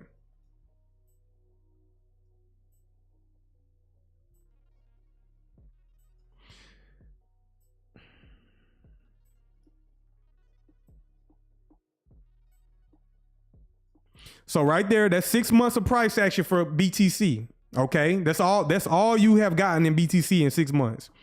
I don't know where you're getting your percentages from. You can argue that, but I look at the charts. The charts tell me what the price has been doing. So if you go back 6 months ago, gold was it opened up roughly around, let me see. 6 months ago, BTC was at $58,000. And yes, it definitely outperformed gold. But what's considered real money though? What's considered real money? And then at the time, how many people could afford one BTC at $58,000 to say, oh, well, my BTC outperformed gold? No, you most likely was going to buy fractions of gold. You most likely was going to buy fractions of gold. Fractions of BTC.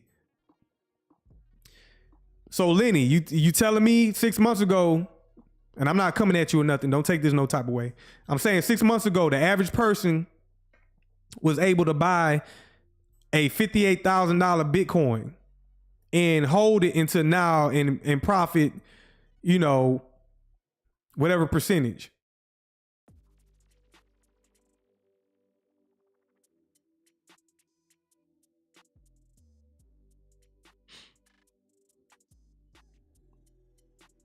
That says 73.46%. Just going off of the opening price of this candle right here.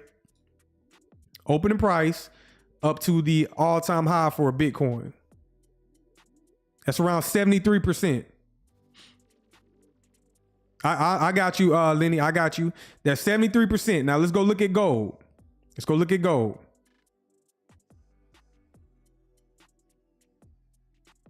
And I'm going to do the same thing. I'm going to go back 6 months ago.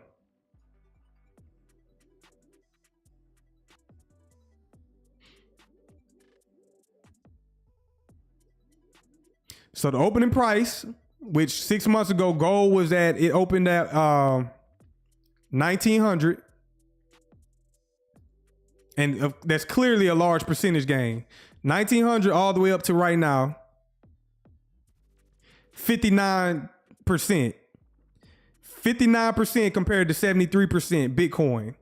But again, the average person 6 months ago, you could have afforded more gold than you could Bitcoin. You could afford more gold. And who's complaining? Are you going to complain almost 60% compared to 73%? You could have made money in both assets. But the point is, which one is considered real money according to the central banks? Which one is considered sound money, real money, according to the central banks? Gold. So y'all in the comments, would y'all rather have Bitcoin or gold? And that's just a general question in the comments, in the chat. Would y'all rather have Bitcoin or would y'all rather have gold? Lenny, you say you rather have BTC? Lawrence, you rather have gold? Ryan, you rather have gold? Daryl, you rather have gold? Lenny, I guess you by yourself, Lenny. So let me ask y'all this. Why gold over Bitcoin? Give me a brief little explanation. Why would y'all rather gold over Bitcoin? And Lenny, why would you rather Bitcoin over gold? So we got to dive a little bit deeper. We got to go a little bit deeper than that. Sneaky, you said the risk of BTC is higher. It can go back down. Gold hasn't done that. True. That's damn near, that's all that needs to be said, to be honest. Ryan, you said gold has been around since the test of time. That's true.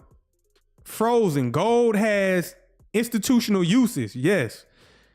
OL, easier to hold BTC. That's true. Texas plates, you rather have gold, but why Texas plates? Why gold over BTC? And here goes that age-old question, that whole argument.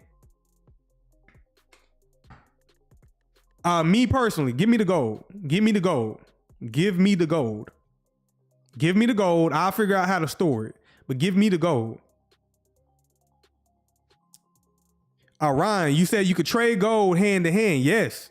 Hey, you could take gold right now and go. If you never liquidated gold before, I ain't talking about like tons of gold where you gotta like get trucks and shit. Nobody in here have truckloads of gold. But if you never liquidated gold, it's as easy as transacting cash. I had gold and I needed to get some quick cash. They wrote me a large check and I went and deposited that shit in my bank account. Or you could cash out with it. Texas Plates, you said you could physically touch this asset. Gabrielle, you said gold is real money and everything else is credit. Okay. Lenny, you said it's a risk reward for me. BTC will appreciate more over the next few years. How do we know that, Lenny? How do we know that? If central banks are saying, first of all, central banks are not playing about the gold. They're not playing. They're not playing about gold. And also BTC is a experiment. It's a governmental experiment, if you don't know that by now. And I'm not knocking Bitcoin. I think you can make money with it, and I think you can play with it. But we all know that Bitcoin does not have use cases like XRP and Ripple. But if you can make money in it, shout out to you. And people have changed their life with Bitcoin. But as far as longevity, it's not going to outperform gold. And then we talking about tokenizing the gold. If they tokenize the gold and still have it physically allocated, then it's game over. Frozen, you said gold is used in medical equipment and other industries. Intrigue expertise enterprises, gold all day. It's God's money. OL, aren't both assets prices controlled? Yeah, OL. But don't you see gold right now? Don't you see gold going higher at the moment? So that means people who invested in it are making money. Same with Bitcoin. So we know that it's all controlled. And if you just join it, I've been saying the whole game is rigged. It's a game. Everything we living in life is a game. Do you know how to play the game? That's all that matters at the end of the day. You said, what if banks start holding BTC? Banks do hold BTC. They might not tell y'all they hold it. They hold it. Frozen, you said if AI shuts down the blockchain, your BTC and other digital assets are screwed. That's a possibility. Malcolm, BTC better worry about the audit coming up with the USDT. That's also true. There's a lot of factors y'all got to worry about with BTC. There's talk of a gold revolution. It's already happening, Sneaky. OL, I seen a copy of gold today. I can share the link.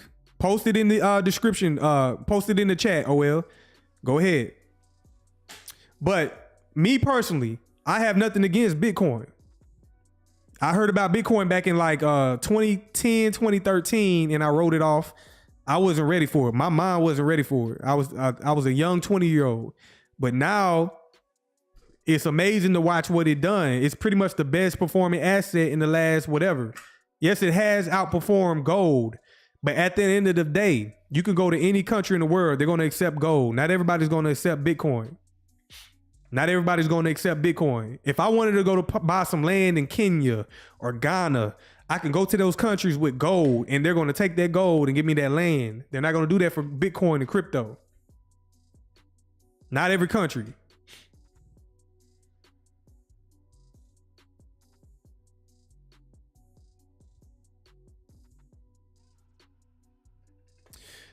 Here you go, Law Docs. Again, you say you rather have bullets than eggs. Well, you better get to, you know what I'm saying? Like, look, bullet ain't got no name. So I understand where you coming from. You want to survive. You want to be, you know, you want to roam the earth and, you know, you want to conquer and not necessarily conquer. You want to protect yours and you want to live off the land. I understand all that, man.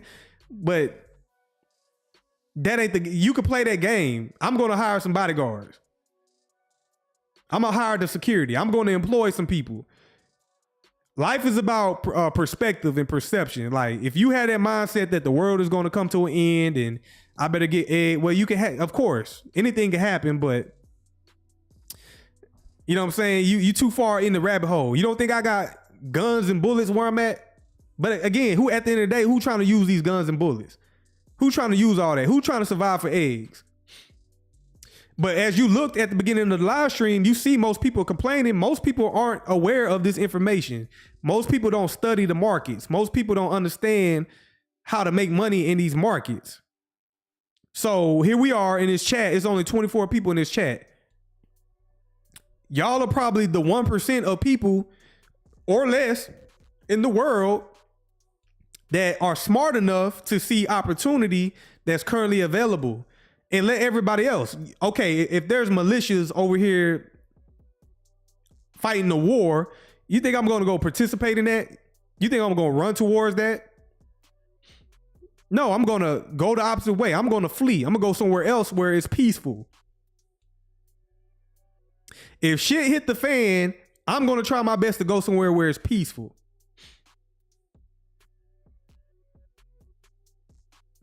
Yeah, I agree, Frozen. You can't eat bullets.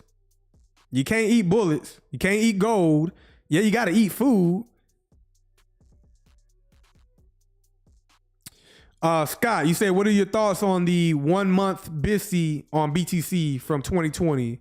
There's liquidity under the market. Is it relevant? Yes, Scott, it's definitely relevant. Texas Plates, I'm going to go buy silver right now. Not right now. Law Docs, borrow against it. Gold is credit. According to the central banks, gold is not credit. So you could think gold is credit. Until they say, oh, gold is credit, then hey. But right now, gold isn't credit. It's considered sound money. It's really the only money that exists right now on the planet. Gold. So I'm going to need you to stop just guessing and throwing stuff out there.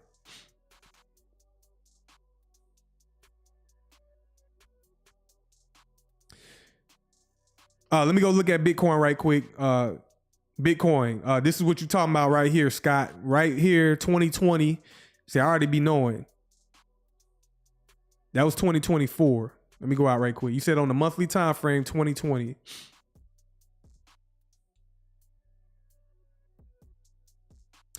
OL.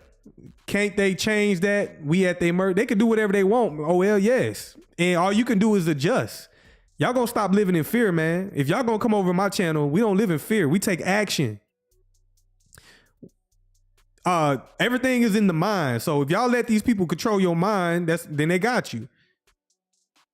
Why are y'all letting another man control your mind? If they decide to change shit up, all you can do is adjust to it. All you can do is adjust. And at the end of the day, y'all give these people too much power. Yes, they got power. Yes, they in control. But at the end of the day, they gotta die just like we gotta die. They gotta die just like we gotta die. We talking about a group of humans that don't really live a past 100 years. So all these people in this world right now, like for example, who's seen that shit with the pyramids? That, you know, they got pillars underneath the pyramids that stretch to the unknown, to the abyss. Who's seen that?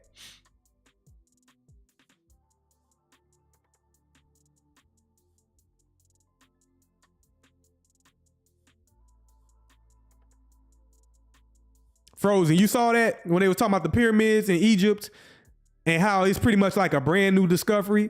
And you know what I said? Man, that shit ain't brand new. You don't think, okay, if humans been on this earth for millions of years, there's nothing new underneath the sun. So these people living right now that are in power, allegedly, because they're not in power, they're in power of certain things, but they're not in power over you. Are you in physical chains? Are you in physical slavery? There's mental slavery. This financial market, this is mental slavery. If you don't understand how to play the game, which is a game, it's really a game. It's like it's a virtual game. If you don't understand how this game is being played, then they're going to have power over your mind. And that's why I'm sitting here teaching y'all. I'm showing y'all how the game is being played. But they telling us, hey, we found this new discovery. I'm like, no, that shit been existing. People been knowing about that. Y'all just coming around, this new generation of humans, y'all coming around thinking y'all discover shit. Y'all ain't discovered nothing. Y'all haven't discovered nothing. Humans have not discovered nothing. Everything that exists. And it's been existing.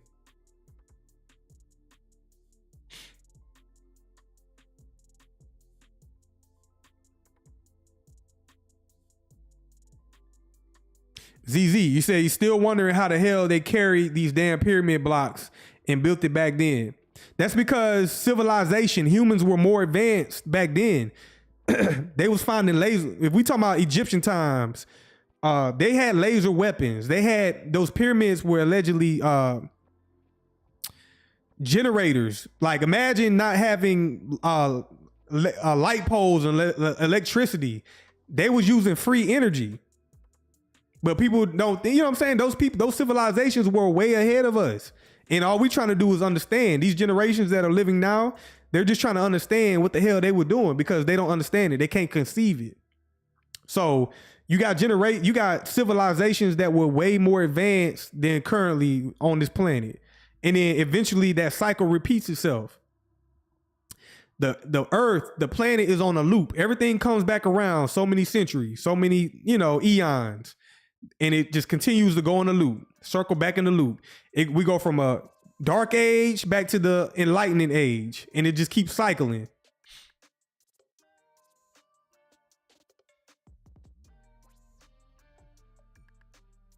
Yeah, like Nikola Tesla. Nikola Tesla, he was doing it at the wrong time. He was trying to teach the world free energy, how to use free energy. But again, the world was in a industrial age. So here you are, this guy trying to teach free energy in the industrial age where people will kill you for trying to sidestep their business and offer the world free things, even to this day. Even to this day.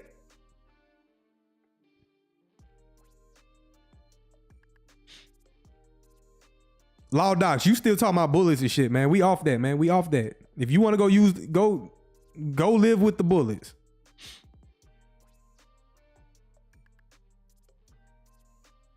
Scott, you said June and August and September, November 2020.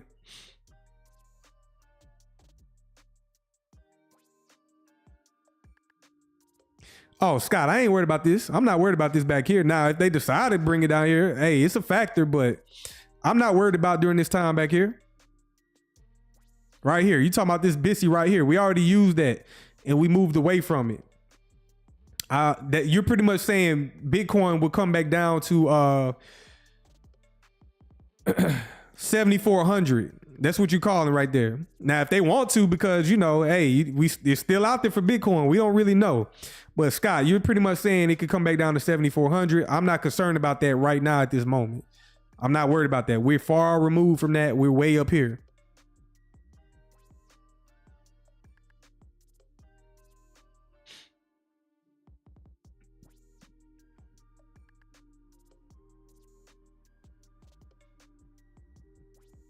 The only thing in play for Bitcoin right now is this fair value gap. I wouldn't think nothing outside of that. Nothing outside of it until we close this candle in 3 days. So on this candle right here, it closes in 3 days. There will be a small gap. And again, if they want to draw it down lower, and again, I'm bullish on Bitcoin. I don't know why y'all are so bearish on Bitcoin. I'm bullish based on market structure. There was a gap right here that formed in January, top of the year, or last year, 2024. We dropped down there, expanded higher. So we're waiting for the same thing to happen. Until then, I mean, we only can work with what we can work with right now at the moment. So I'm not bearish on Bitcoin. You can see us dropping down to the fair value gap. So why would y'all think? Now it can, don't get it twisted. But right now, the market structure isn't showing it. But I'm not thinking nowhere back in 2020. I'm not even thinking back in 2024. Right now, I'm focused on this gap. They're dropping it down to discount because y'all know these institutions want Bitcoin. They want it. They want to be able to trade it. They like the volatility of it, and they're going to offer it to their clients. So for now, they're dropping it down to discount and they're waiting for it to go higher.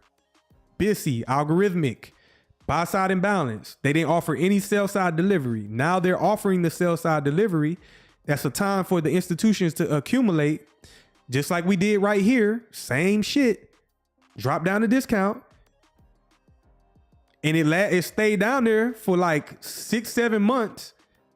And then boom, send it higher. Same shit. How long do they want to hold it down here at this discount? So I don't know why y'all so bearish on Bitcoin.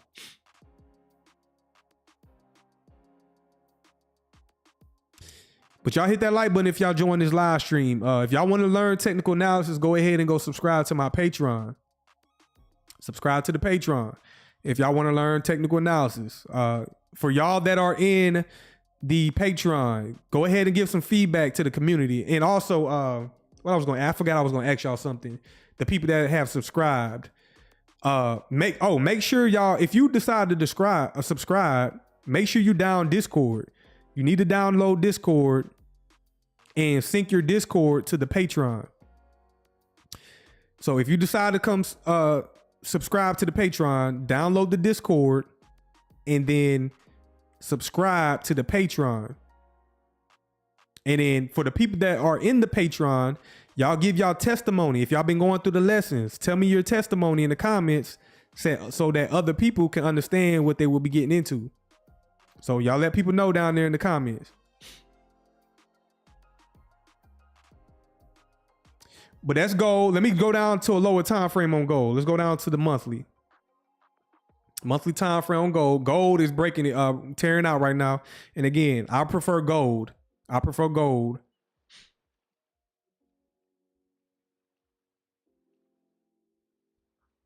Okay, shout out to you, Lenny. Shout out to you. So again, gold just tearing out. This is a weekly time frame. It retraced right here during this week right here back in February. This weekly BISI. Right there, trade down to the BISI. This place is higher. There currently is no data above the market. So it is in price discovery. Gold is currently in price discovery. And there is little to no news. Let's go over to YouTube. Let's go to YouTube. Let's go type in gold. I haven't seen no headlines. And it's pretty much quiet in the streets. It's quiet. 2 days ago, no charges for men, It's real quiet. Hey, they're keeping it on hush. Why aren't people talking about gold? Let's type in gold news. So 1 day ago, and I don't see no major outlets talking about gold neither. No major outlets. No major outlets. Keeping it on hush. Keeping it on hush. Did the IMF say did the IMF say Bitcoin is digital gold? And if they did, that's why I say they want Bitcoin. So I'm not bearish on Bitcoin at all. Not at this moment in time. If the IMF is saying statements like this, IMF says Bitcoin is digital gold, then they want it around for whatever reason. And like you said, they're in power, they're in control. But not a lot of major headlines on gold. You know, they got to keep that hush, keep it real quiet. So, but I guess I'm covering it. So I guess it's breaking news.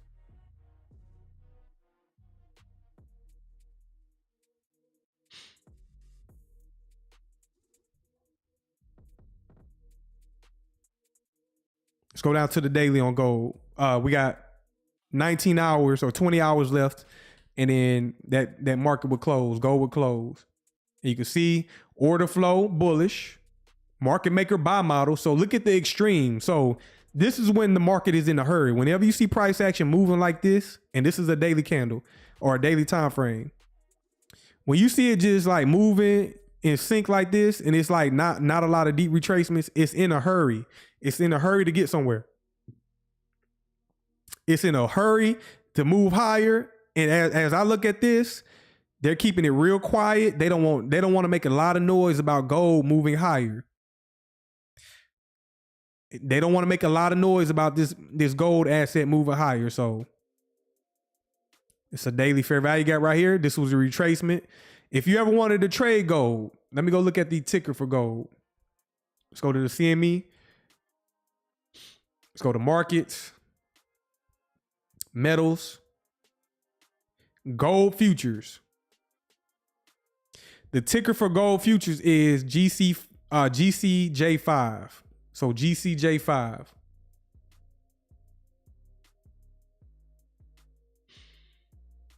Let me 1 second.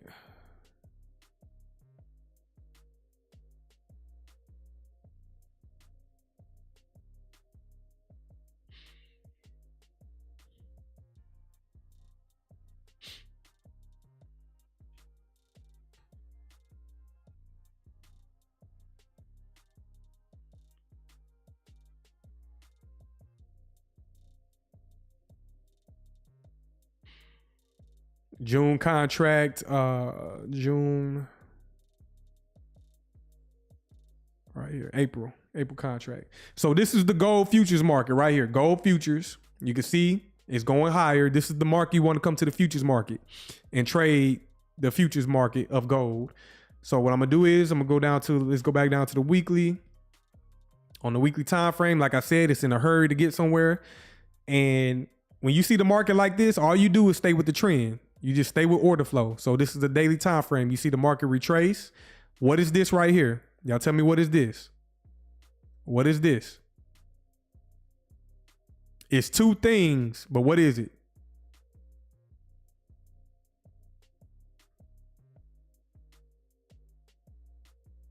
It's a BISI / volume imbalance. There you go, Daryl. BISI / volume imbalance. So I'm gonna highlight that.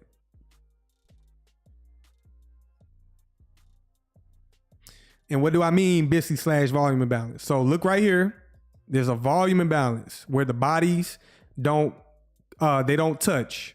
So it's a clear gap in price, and all the wicks overlap each other, but the bodies don't. That's a volume imbalance. And then the BISI right here. Buy side imbalance, sell side inefficiency. You want to combine the two. So here goes a quick short-term trade, for example. Let's see if I can build a quick model. So we identified the higher time frame gap. The market retraces down into that, and that's what I was trying to show y'all on Bitcoin. Like, for example, this is a longer time. This is a longer term time frame. Each one of these candles take 1 month. So what I'm outlining right here for Bitcoin, which some of y'all are bearish on Bitcoin, I don't know why. This takes a longer time, but over here on gold, this is a daily candle where each one of these candles take 24 hours. Look how it drops down into the gap and takes a few days. So 1, 2, 3, 4. On the 5th day, it goes higher. Y'all see that? That's a short-term trade. What would you be aiming for? What would you aim for? Look at this high right here, this swing high. That is buy-side liquidity right there.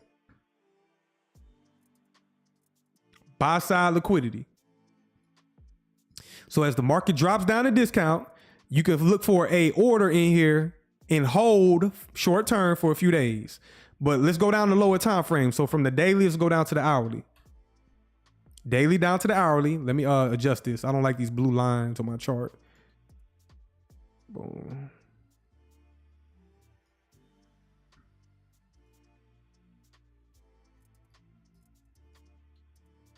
So from the daily down to the hourly, let's see if we can find, and again, the gold market is very volatile, very choppy, very difficult. But let's draw a trend line on today. For example, 12 o'clock midnight, Sunday. What is today? Thursday. 12 o'clock midnight, Thursday. Right there. And then I'm going to go back 12 o'clock midnight on Wednesday.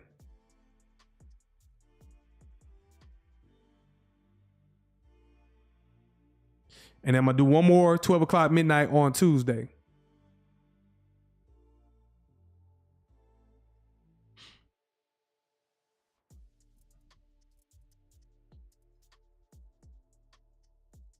So look at Tuesday's price action and Thursday's price action. Excuse me, Tuesday's price action and Wednesday. And then let me go ahead and highlight Thursday. Very what condition is the market in that I'm highlighting? What market condition is price in currently on these days?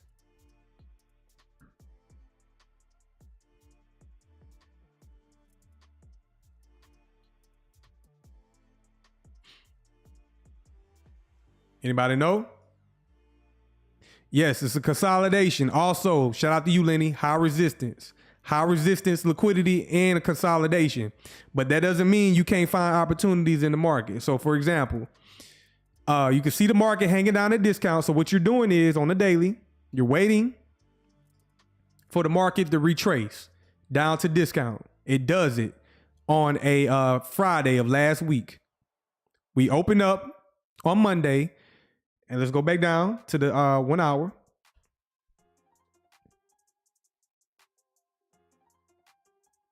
They're going to make me keep doing this right quick.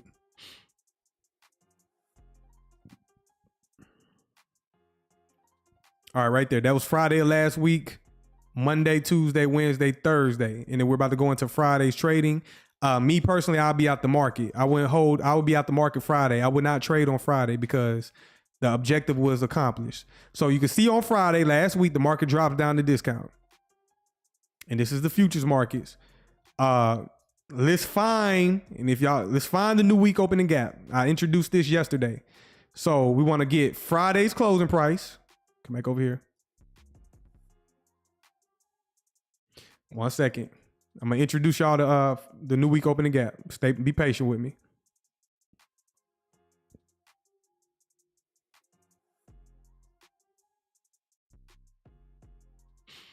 So right there, that's Sunday. So Sunday in the traditional market, it's not many hours of trading, and we don't trade on Sundays.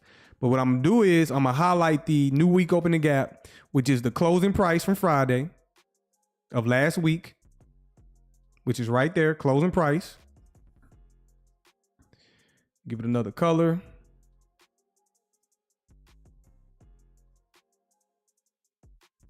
And I'm gonna highlight the opening price on Sunday.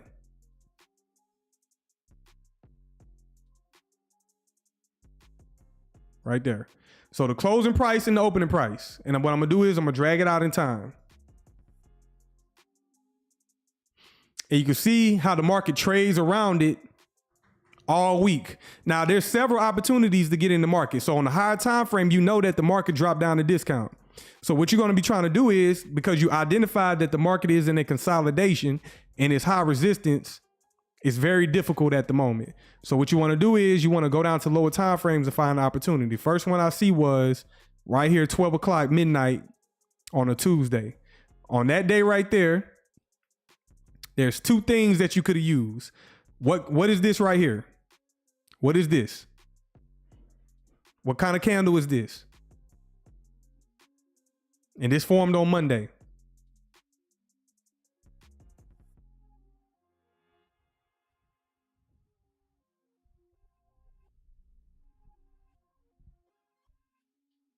Nope, not a SIBI. What is this candle right here?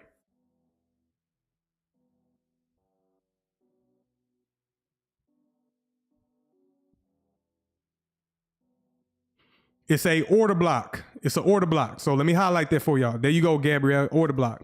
The opening price of this candle right here, I'm gonna highlight it. That's an order block. You could have used that as an entry. Also, this right here, this BISI, buy side imbalance, sell side inefficiency. Those are two 1 hour PD arrays at discount that you could have utilized. Now, you know on the higher time frame, we retrace down the discount. So what you're going to be trying to do is to look for some type of entry at a discount. And we're also below the midway point of that daily fair value gap right there. So, you know, anything below the daily fair value gap, that's a discount. Anything above it is a premium, even though it's a discounted array on the higher time frame. So below the midway point, we drop down to this order block. You set your limit order. So for example, and we're going to look for a swing trade. This is not day trading. Day trading is when you're in and out the market. But for example, we're going to use this to hold for the higher time frame high up here, which was last week's high. That was last week's high. So let's show you the entry. Entry right there at the midway point. At the order block. Not the midway point, but the order block. Entry at the order block. You set your limit order. You're triggered in. Now, once you're in the market, you can drop your stop loss at the low of the order block. So let me show you.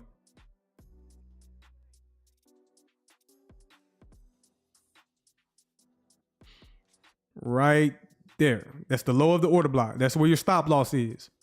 Does the market come back down and try to reach for your stop loss? No, it doesn't. It drops down there and it starts to go higher. But you know the market is in high resistance. So what you have to endure is all of this right here. All of this choppiness. You have to sit through it and you're going to hold it for a few days.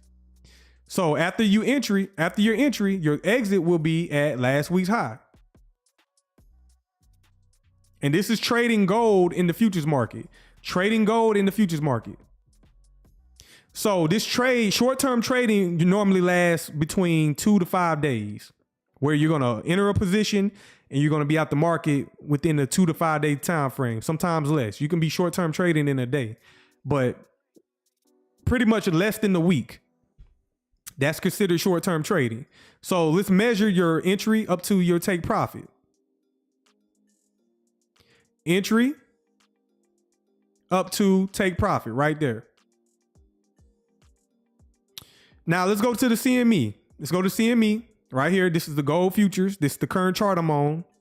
I want to see how much each point costs. So we go to specs. And this is how they measure the price fluctuations. So for every 10 cents, that represents a troy ounce. So every 10 cent move, which represents 1 troy ounce, costs $10. Now let's start putting money behind this, y'all. Let's start putting money behind this. So let's go back to the gold futures. Let's go back to the gold futures. Let me see right quick. Entry up to the high. And then for example, so if you look at I don't know if y'all can zoom in. Let me try to see if I can zoom in. I'm gonna show y'all how this is measured. Or maybe I need to go down to the 1 minute time frame. Let me go down to the 1 minute to show y'all. And on the 1 minute, I'm gonna take that ruler and I'm just gonna drop it randomly. And I'm gonna show you the price movement. So look, when I go higher with my ruler, that's 10 cents right there. That little move right there is $10. Let's go up to 20 cents. That's $20. Let's go up to 30 cents. And each one of these price fluctuations represents per troy ounce. So let's go up to 0.3. That's $30. Let's go up to 0.4. $40. Let's go up to 0.5. $50. And y'all understand. Let's go all the way to one right there. $1. That is $100 just like that. And that's just a move of 0.03%. That's $100 in the gold futures market. Very expensive. Y'all press 1 if y'all understand that. Do y'all understand that?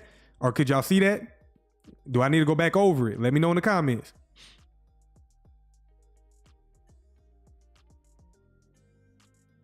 Y'all let me know in the comments. Daryl, you understand that?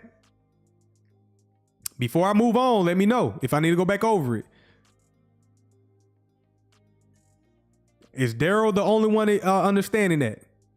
Lawrence, you understand that? So if y'all understand that, let's go back out to the 1 hour. A full point move, which is that 1 point, is $100. So let's put the math to this. Let's go ahead and put the math to this. Get y'all calculators out. Claude, you say one more time. So for example, let's come back over to the CME. It says minimum price fluctuation in the futures market for gold. Every 10 cent move right here, every 10 cent move, that's $10. That's $10. Every 10 cent move represents $10. So once it goes to 20 cents, that's $20. Once it goes to 30 cents, that's $30. It goes to 50 cents, that's $50. Once it makes a round trip and this zero turns into a 1, that's $100. So let's go back over to the charts. I'm gonna go back down to the 1 minute time frame. And on the 1 minute time frame, I'm gonna take a ruler and I'm gonna show you what it looks like every move. So I'm gonna drop the ruler right there. I'm start at 0. So that's nothing. I'm gonna go up 1 cent. One 10 cent move. That's $10. 20 cent, $20. 30 cents, $30. Let's go up to 0.5, which is 50 cents. That's $50. Let's go up to 10. That's $100 right there. So this little rectangle that I got highlighted, that's $100 in the market right there. And this is the gold market. So what I'm trying to outline is, okay, y'all got it? You got it? So what I'm trying to outline is, let's go back to the hourly. I'm showing you the trade setup. I'm showing you how to swing trade the market. I outlined that there was an opportunity right here. I showed you the order block. I showed you the stop loss and entry. So from entry up to take profit, the take profit is last week's high. Last week's high. and we're gonna pull your calculators out, and we're gonna measure or calculate how much in percent, how much that was as far as trading. So from entry all the way to take profit, right there. That is 49.3. So pull your who's good at math? Pull your calculators out. Where's my phone at? Right here. Pull your calculators out. Who's good at math? And this is one trade, one contract in the gold futures market.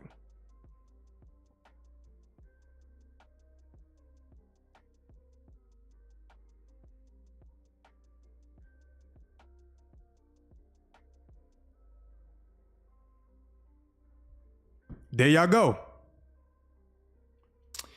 And okay, for example, y'all all correct. $4,930. $4,930. This trade right here that I'm outlining.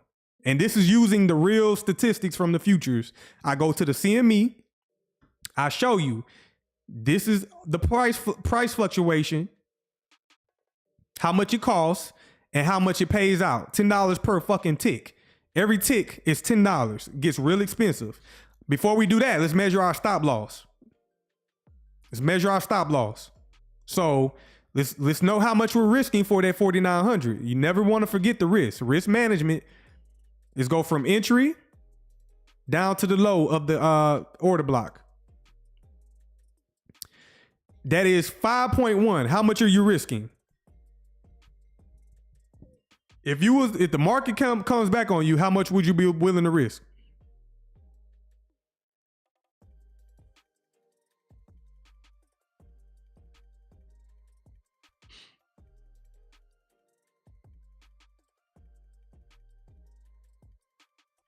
There y'all go. So, okay, for example, let's say you have $50,000. Let's say you got $50,000. And if you just use the percentage, y'all all know that my risk, I don't risk no more than 1%. And in the case of trading gold futures is very expensive. So that 1%, you might have to lower that 1%. But this particular trade didn't go over 1%, which is my rule. If you're new to trading, you have to have rules. I tell new traders, don't risk no more than 1% per trade. So this particular trade, it was only 0.17% risk, which costs you $510 if the market comes back against you for a return of $4,930. So that's good risk to reward. So let's go ahead and measure that. Let me see right quick. Let's take this. There's this little tool on TradingView where you can measure your entry,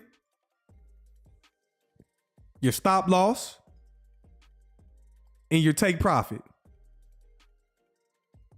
Right there. So for example, that's a return of, let me see right quick. Your risk to reward ratio is 9.69%. Your risk to reward is 9.69%. And you're targeting 49 points for a return of 1.64%. So if you're risking 0.017% for a reward of 1.64%, that is a great risk to reward. And the ratio is 9.69% risk to reward. So it's not a 1-to-1. It's a 9.69% risk to reward. Look how tight your stop loss is. Look how tight your stop loss is compared to your take profit. And this trade, check it out. This trade lasted you 1, 2, 3 days. So how many of y'all make $4,930 per week? Not trying to get in y'all business, but does your job pay you $4,930 per week?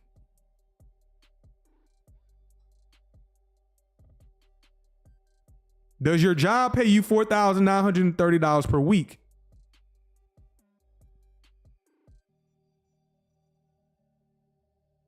Well, imagine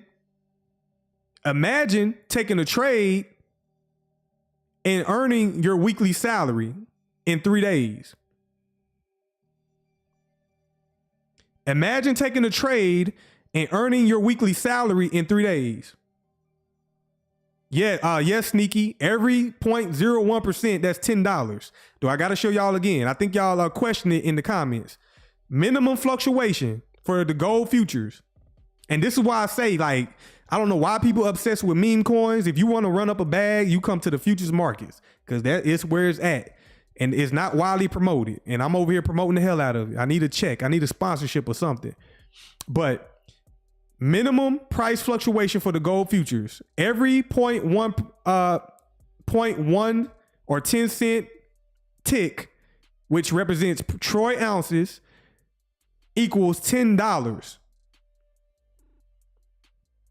Yes, Sneaky. So if it goes to 0.3, that's $30. I just outlined it. Like I said, I asked y'all, do y'all need me to go over it again? Because that's why I asked that, because I knew some people was not going to get it. Every 10 point or whatever you want to refer to it, I say every 10 cents. But those 10 cents represents troy ounces. So every 10 cent move, which it only goes by 10 cents. So 10, 20, 30, 40, 50, 60, 70, 80, and then it starts over again, 90, and then it starts over again at 10 cents again. So every 100 points, it fluctuates this digit over here on the left. So it either goes up to 1, 2, 3, whatever. So hopefully y'all understand that. Every 10 cent tick represents $10. So once this get up to 90 ticks, that's $90 in profit. Or it could be $90 in a loss. And over here in the market, it does not take much at all. It does not in the futures gold market. And this is why if you can't afford gold, let me go back to gold. This is the gold spot asset. This is spot gold. So gold currently at $3,066. And not the average person can't go put no money into this. But the average person can learn this skill set and in one trade. So imagine this. Imagine making $4,930 and then taking cash and then go dropping into the spot asset, which is currently $4,000. And you're doing that every week. You're doing that every week. Imagine that. And we all know that the gold market is bullish. It's not pulling back. So all you need to do is stay with the trend. Stay with the trend. Stay with the trend. So for example, there's more opportunities. Like right here, Bissy. Down here, Bissy. And again, every tick, and that's why I'm trying to encourage y'all to come to the futures market. I don't just be talking shit. I know what I'm talking about. So is that interesting to y'all? Do y'all understand? And to be honest, gold is way more volatile and pays out way more money than the S&P and the NASDAQ. I trade in the S&P and the NASDAQ because it's less forgiving. But if you really wanted to run it up, you could come trade this gold market right here. And I just showed you this trade right here. $4,930. Let's say you didn't want to hold that long. Again, this trade lasted 1, 2, 3 days. Or you can hold it. Imagine, well, I'm going to be out the market. I'm not going to hold shit because now it's at the new all-time high right now. So I'm out the market. But imagine holding it to this high right here, which is what? What is this high right here? Y'all tell me in the comments. What is this high? What is this high right here?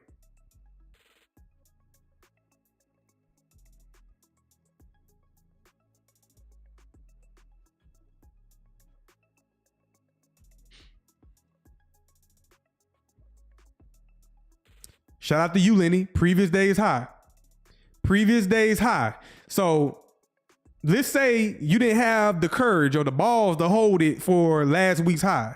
Well, let's lower that risk and let's get out at the previous day's high right here. Right there. And you can see where the market, how it goes up there and reacts to it. It's not random that it reacted to it like that. So essentially, you're cutting your reward down to a 4.39% return. And this is why I say previous day is high. So somebody do the math. What is the math? Right here, that's 22.4. So you take the same ratio, every 10-cent move times 22.4.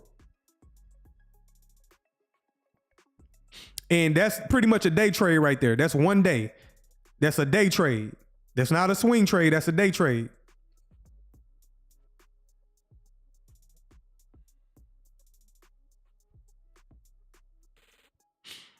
There you go. So instead of making $4,930, you settled for $2,240. How many of y'all can, and that's in one day. How many of y'all can use $2,240 in one day? And then take that and you might not can buy an ounce of gold. You used to buy an ounce of gold, but you will have more than enough. You continue to work your job and take a little bit of savings from your job and combine it together and then come over into the spot market and go ahead and buy you an ounce of gold. You just need a few more $100. Sneaky, you said, hell yes, this is interesting. It's honestly might be better from this the standpoint that is either consolidation or expanding in the upside. So worst case, you hold for a few days, weeks. You're correct, Sneaky. And what I'm showing you is different trading models. So on this trade right here, this was a day trade. You in the market, out the market in one day, done. This model right here, where you're holding it for a few days, that's a swing. That's a short-term trade. So you're gonna enter the market. You're gonna endure this consolidation because on the higher time frame. Go back out to the daily. On a higher time frame, we retrace down to this BISI, which is the daily fair value gap. Retrace. You're gonna hold it, and then the market comes up higher. You take out buy side liquidity. It's gonna take a few days, but if you can't endure a few days of trading, you go back down to the hourly or a lower time frame and you hold to take out the previous day's high. Look at the realistic targets that I'm giving you. Look at this high right here. This was the high from last week. We trade up, took out this high from Friday. So you took out the previous day's high and then we consolidate, drop back down to that discount on the daily, and then boom, displays higher. You could have been out right there. What's that return? That's 28.9. You could do the math. 100 times 28.9. And you can see how the market trades to it. Look at the bodies of the candle right here. Retrace. Drops down to this daily fair value gap. And it goes higher for the last week's high. Look at the precision. Look how the market goes up there, pierces it, and drops down lower, breaks down. It's not random. Look at the precision that I'm showing you. It's not random. Look how the market goes up there, takes this high out, pierces it, and then falls out the bed. Not random at all. And it retraces, and now it's back on its way. And it's Friday, and I would not be trading on a Friday. I would just take my profits. I would take my 4,900 and go enjoy my damn day. And what would y'all do with the 4,900? Would y'all re-up? Would y'all do it again? Wait for the next week. So what you do is you just wait for next week after making your 4,900. You don't over risk. You be patient and wait for the upcoming week to find your next trade set up. And that could be one trade. That's one trade. You're done. Now, that's just one contract. That's just one contract. Y'all want to get real crazy with it? Let's get real crazy with it right quick. So let's go back up here. We're going to take profit at last week's high. I'm going to do the 49.1. Now, y'all tell me what it was. 100 times 49.1. I might be a little off.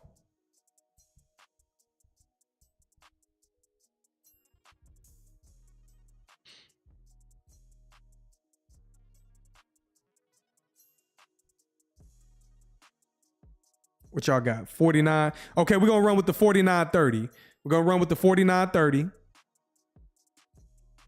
No, we're doing the previous week. So right here. So 100 times 49 point, I think it was 2.2. Or it might be 0.3, whatever. We're going to run with the $4,930. That's what we're going to run with. Now, In the futures market, y'all can add more than one contract depending on your equity. So if you're liquid enough, let's say y'all get rich in XRP or whatnot, and you're just liquid, you got extra capital, you can start adding on you can add on more than one contract.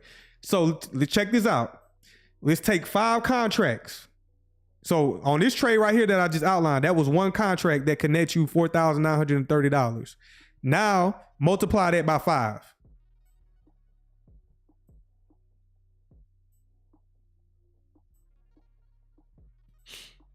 Multiply that by 5.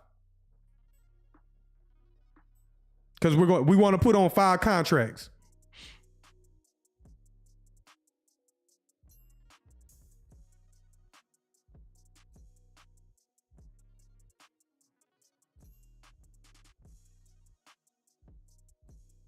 Y'all got them calculators out? Y'all doing the math?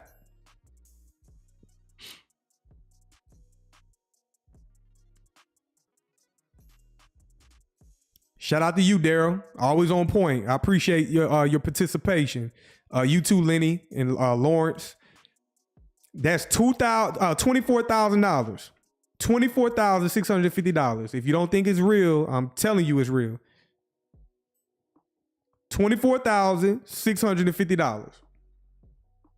And that's adding 5 contracts. You got to do the same for your risk as well. So if you're going to risk 5 contracts, you got to multiply your risk times 5 as well. And if you get stopped out, that's what you're willing to lose. But imagine in 1 week. So now you definitely can go buy you some nice size ounces of gold. And you're going to have a big smile on your face and have you some change to play with. You say, how much a contract again? How much is the contract again? So you start with the, again, let's come back over here. So it starts with your equity, Daryl. So for example, we all are some XRP millionaires. Y'all know that. We're XRP millionaires. And we want to start going to put some capital to work. You're going to start with your equity. You're going to liquidate 500,000.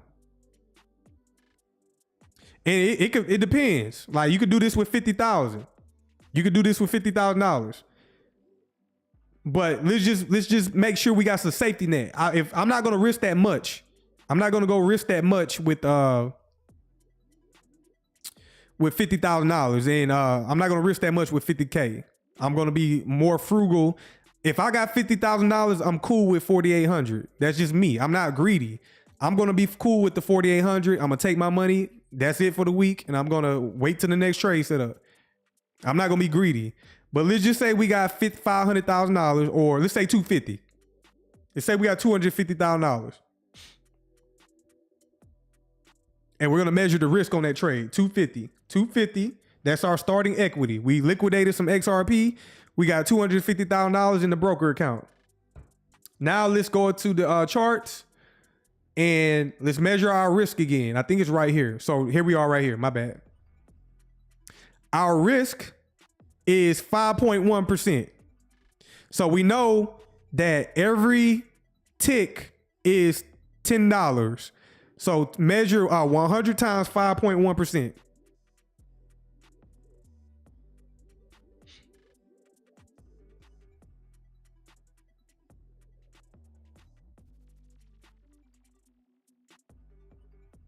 Not percent, but 100 times 5.1. 100 times 5.1, my bad. 100 times 5.1, I got $510.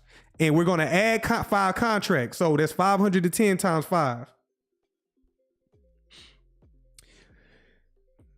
So what do y'all get? 510 times 5. What do y'all get? That's our risk on this trade if we're going to add 5 contracts.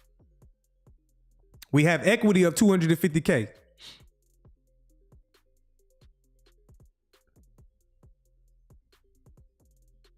Y'all got them calculators out? There you go, Daryl. $2,550. That's our risk. That's how much we're willing to risk. So if we get stopped out, that's not really gonna hurt us too bad. I would say, especially if you're brand new, don't risk that much. Don't start off with 250. I mean, don't start off with 5 contracts. Trade 1 contract at a time, because 1 contract is profitable. Now, once you get experience Once you understand how to read this market and understand what price action is doing, that's when you can increase your contracts. I'm always going to be on the side of reducing your risk and managing your equity. Manage your equity. So again, $510 out of $250, that's not going to hurt you at all. Now, once you start taking too many hits of that $25.50, then that can start adding up. But if you get experience, then you can add more contracts. So you're willing to risk $2,550 for a reward of $24,650. Look at the risk to reward.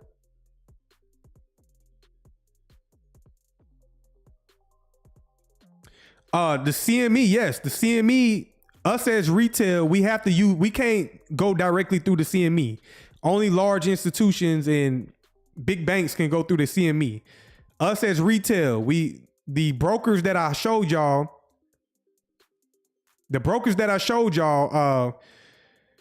they offer CME products. So all these brokers offer CME products that I showed y'all on TradingView.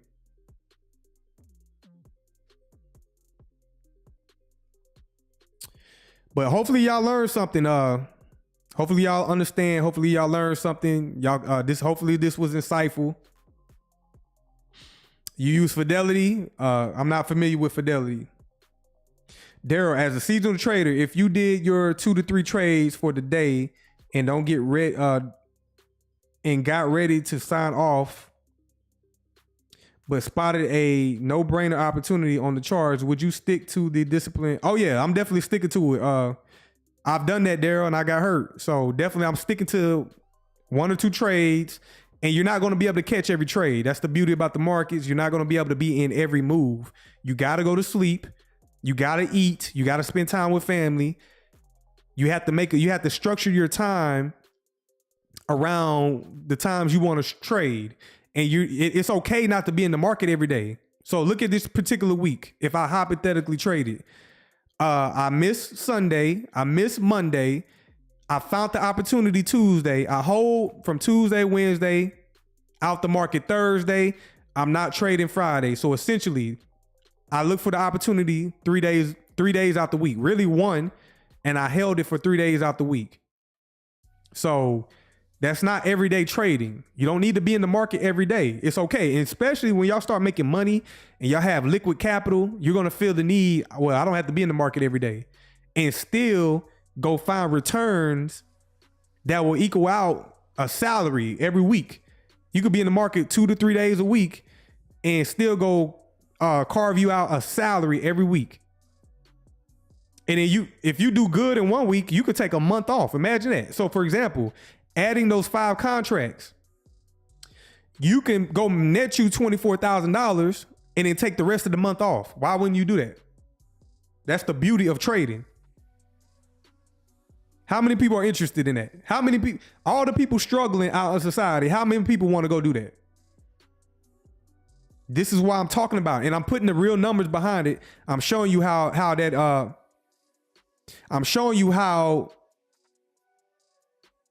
this opportunity, there is no cap. There is no limit on how much you want to make. And then there's no limit on what kind of lifestyle that you want to live. There's no limit on the lifestyle that you want to live. You just got to learn this skill set because people are doing it.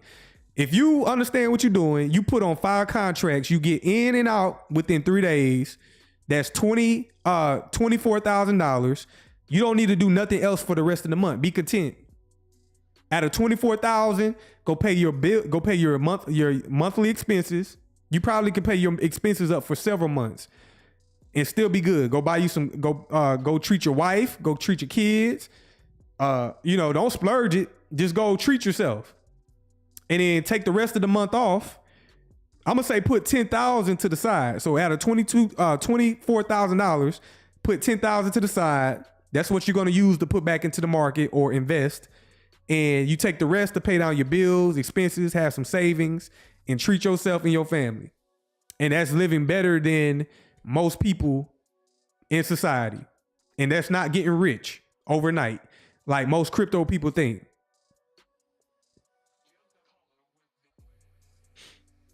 You said it's getting gooder, boss? That's what I mean, Daryl. You do good in 1 week, take the rest of the month off. That's the beauty of trading. So this is the type of insight that I talk about. This is the type of insight that I like to show y'all. I put the real numbers behind it. This is the gold futures market, and this is just one market. Now, with that being said, you don't have to be, this is what I mean. You don't have to be in all these different markets. You could choose one market and make millions of dollars. You can make 6 figures per year in one market. You don't have to be, you could be a gold specialist. You could be a NASDAQ specialist. You could be a future specialist, S&P specialist. You could find one market and be very successful in it. And you could just be a specialist in that one market. And you can net you out a yearly salary, an annual salary, and chill out. You're not really trying to overdo it. And when you come back after making that 24,000, you just ease your way back into the market. You take some days where you just practicing, you're analyzing, and you're just waiting. You're being patient. We're snipers. We're being snipers on the battlefield, and we're waiting for the perfect opportunity to find an entry. That's the headshot. And then we're going to look, after taking the headshot, we know where we got to exit at. So, you know, when snipers, they get their kill, they already know their exit plan on what they got to do. They already, after they get their kill shot, they already know how to get out of Dodge before people catch on to what they did. And that's what we're doing. I'm not holding this trade. You see how, even though it's still going higher, I don't care.